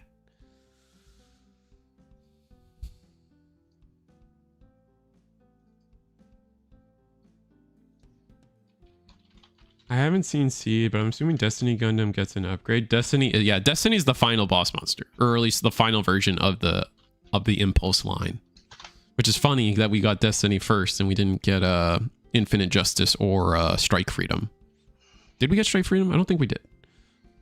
Correct me if I'm wrong, chat. I don't think we do yet, but now that we got Destiny down, we have a high maneuver swing coming in, so we can have this connect wherever we want it to. No, this is Force Impulse still. Oh, it's Force Impulse. My bad. They kind of purple blobbies to me. Yeah.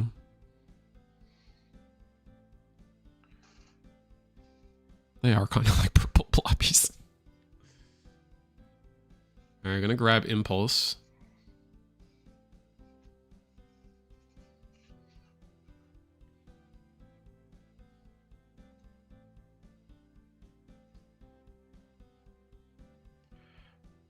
I mean, both players are just playing super well too. Like, if we both see the pieces we need, I think the O probably has an edge. But also at the same time, your AP lines are so annoying as Impulse and Destiny.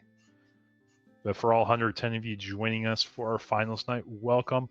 Hope this has been great gameplay for y'all. Destiny this is your finally first comes time down. Oh, dude, we're cooking. We're cooking here. 1, 2, 3, 4, 5, 6, 7. Yeah. And we're gonna rest on rest 4. That's gonna allow us to play Force Impulse again.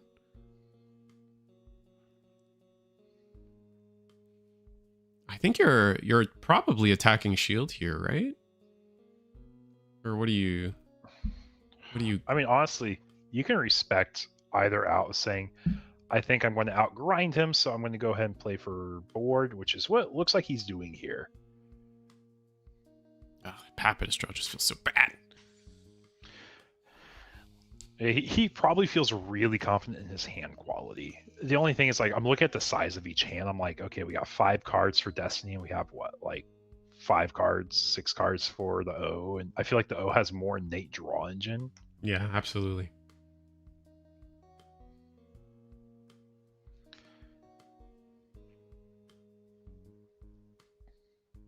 But I still think it's either player's game. Obviously, we can't tell what's in each player's hand, but it's very possible we end up seeing a comeback from the other player's side. I don't even call it a comeback. It's been so even. All right, white base, get our token before we start playing things. Sure, feel that. Another another Pappas? No, it's gonna be a flat. Leaving 1-up. Oh gosh, you know what 1-up means for a white deck, right? Yeah. But playing some low-level units definitely plays into what Destiny wants to happen sometimes. Definitely going to see... I wouldn't be surprised. I know we have Impulse Gundam in hand, so at very least, we could see that play into a Sword Strike. Having that Lifrith down is just... Or the flat down is just saying, hey, even if you try trading, you're not going to get the value you're looking for here.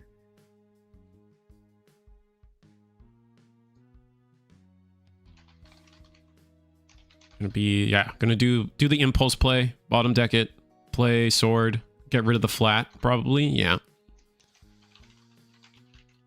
Now we can trade into the Masala if we want. Grab back Destiny, which, wait, we might have already done that. We'll see what happens.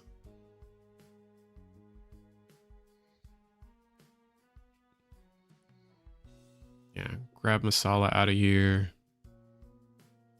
No unforeseen incident on that attack. It's telling. Deciding what we're going to pick up on the Force Impulse.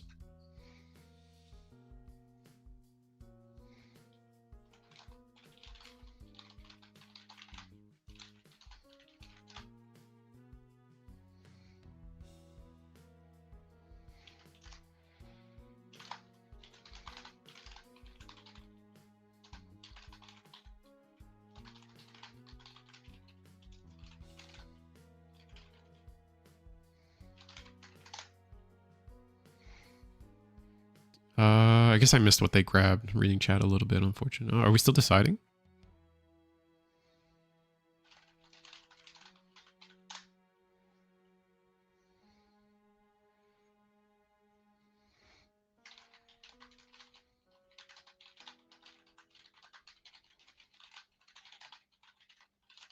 Oh, I'm gonna play Blast.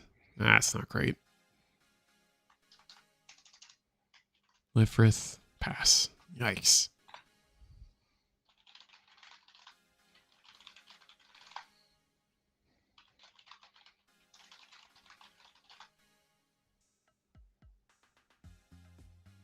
Resting 3, show of resolve. No, yes, show of resolve. SP, show of resolve. Jeez. More hand size. Resting 4. Oh, and we have the second Kira. That's game. Unless there's a base, shield and base, a shield, base and shield. Bouncing sword. Yeah, bouncing force. Yeah.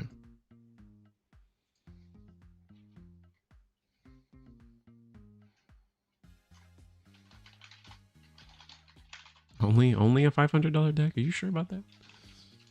Your math's off, I think.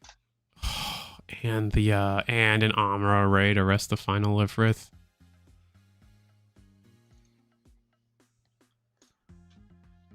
The Lifrith. And that's it. The O takes it. Both players fought so well there. Yeah, that was a tough game. What were we looking for? Destiny? Felt like we were just always a little off on what we wanted on the Destiny side of things. I guess it was Shins. I think we were still trying to find more Shins, because I think we only saw one in that game. So unfortunate. But yeah, Big O takes it over Destiny. Chat was right. Yeah, but dude, that was a fun webcam locals. If there's a night to stream, it was tonight. We got 5 minutes till the round ends, but guess what? All the matches have been reported. Nice. So just like I said, chat, locals are done at 11:30 Eastern. So if you guys are looking for a place to play, it's here Wednesday. Gundam, easy. You're already home. Might as well just buy the webcam and buy a stand. Honestly, I think that's just Google a webcam stand, everybody. I know a lot of people, they struggle to figure out how to properly set up their desk situation, but just get a webcam stand with a gooseneck, and it simplifies your life a lot, I promise. Also, what helps is a keyboard. I say that, but a keyboard where you can plug in USBs to it really help. Those are the best 3 things you could do to really get a setup for yourself. Yeah, so our top 6 for tonight, in case anyone was curious: the O taking first, Destiny taking second, White Red Coordinator taking third, which was like kind of the hybrid build we saw tonight. Right. Blue Purple Mid Range, Blue White Victory Unicorn. Like, dude, top 5 is all unique decks tonight. That's pretty cool. Of a 20-player local, that is great. Yeah. Like, honestly, we're just having a good time, and everyone's like, where's aggro? Well, we got some 1-year wars and some other blue purples towards the bottom, but honestly, such a good night from our players. Yeah, no, that was really fun. I mean, like, again, I know a lot of people were coming off of the back of your MSA tournament on Friday. I was like, oh, how could aggro's a problem? 22, 24 2-drops is ridiculous. Is how are we going to play this game? It's not fun. Even Eggman himself is like, you know, kind of hesitant to like the format. He's just, I feel like aggro is just a looming threat over his shoulders constantly. So he's got a tentative opinion of the direction of the game. But I think the in-person game routes, a lot of people have been starting to see that, you know, it really is just it's more diverse than people think, and it's awesome to see. So yeah, super happy with it. But yeah, thank you so much again for coming out tonight, guys. It was a great night, and we're excited to have you all again next week. And like I said, keep an eye out in the Discord for our next online tournament signups. Every week, every Sunday, we try to have signups live for our Wednesday night webcam locals. We will have our next MSA tournament in June, though. So if you guys are looking forward to that, we will have an Academy bounty. Ooh, an Academy bounty. That's going to be fun. Yes. Academy is our next bounty. Vulture made 9th place last time. Maybe Academy will make top 8. We'll find out. All right, guys, we're out. I'm out of here. I'm pressing the button. Goodbye. Good night, and have a good time.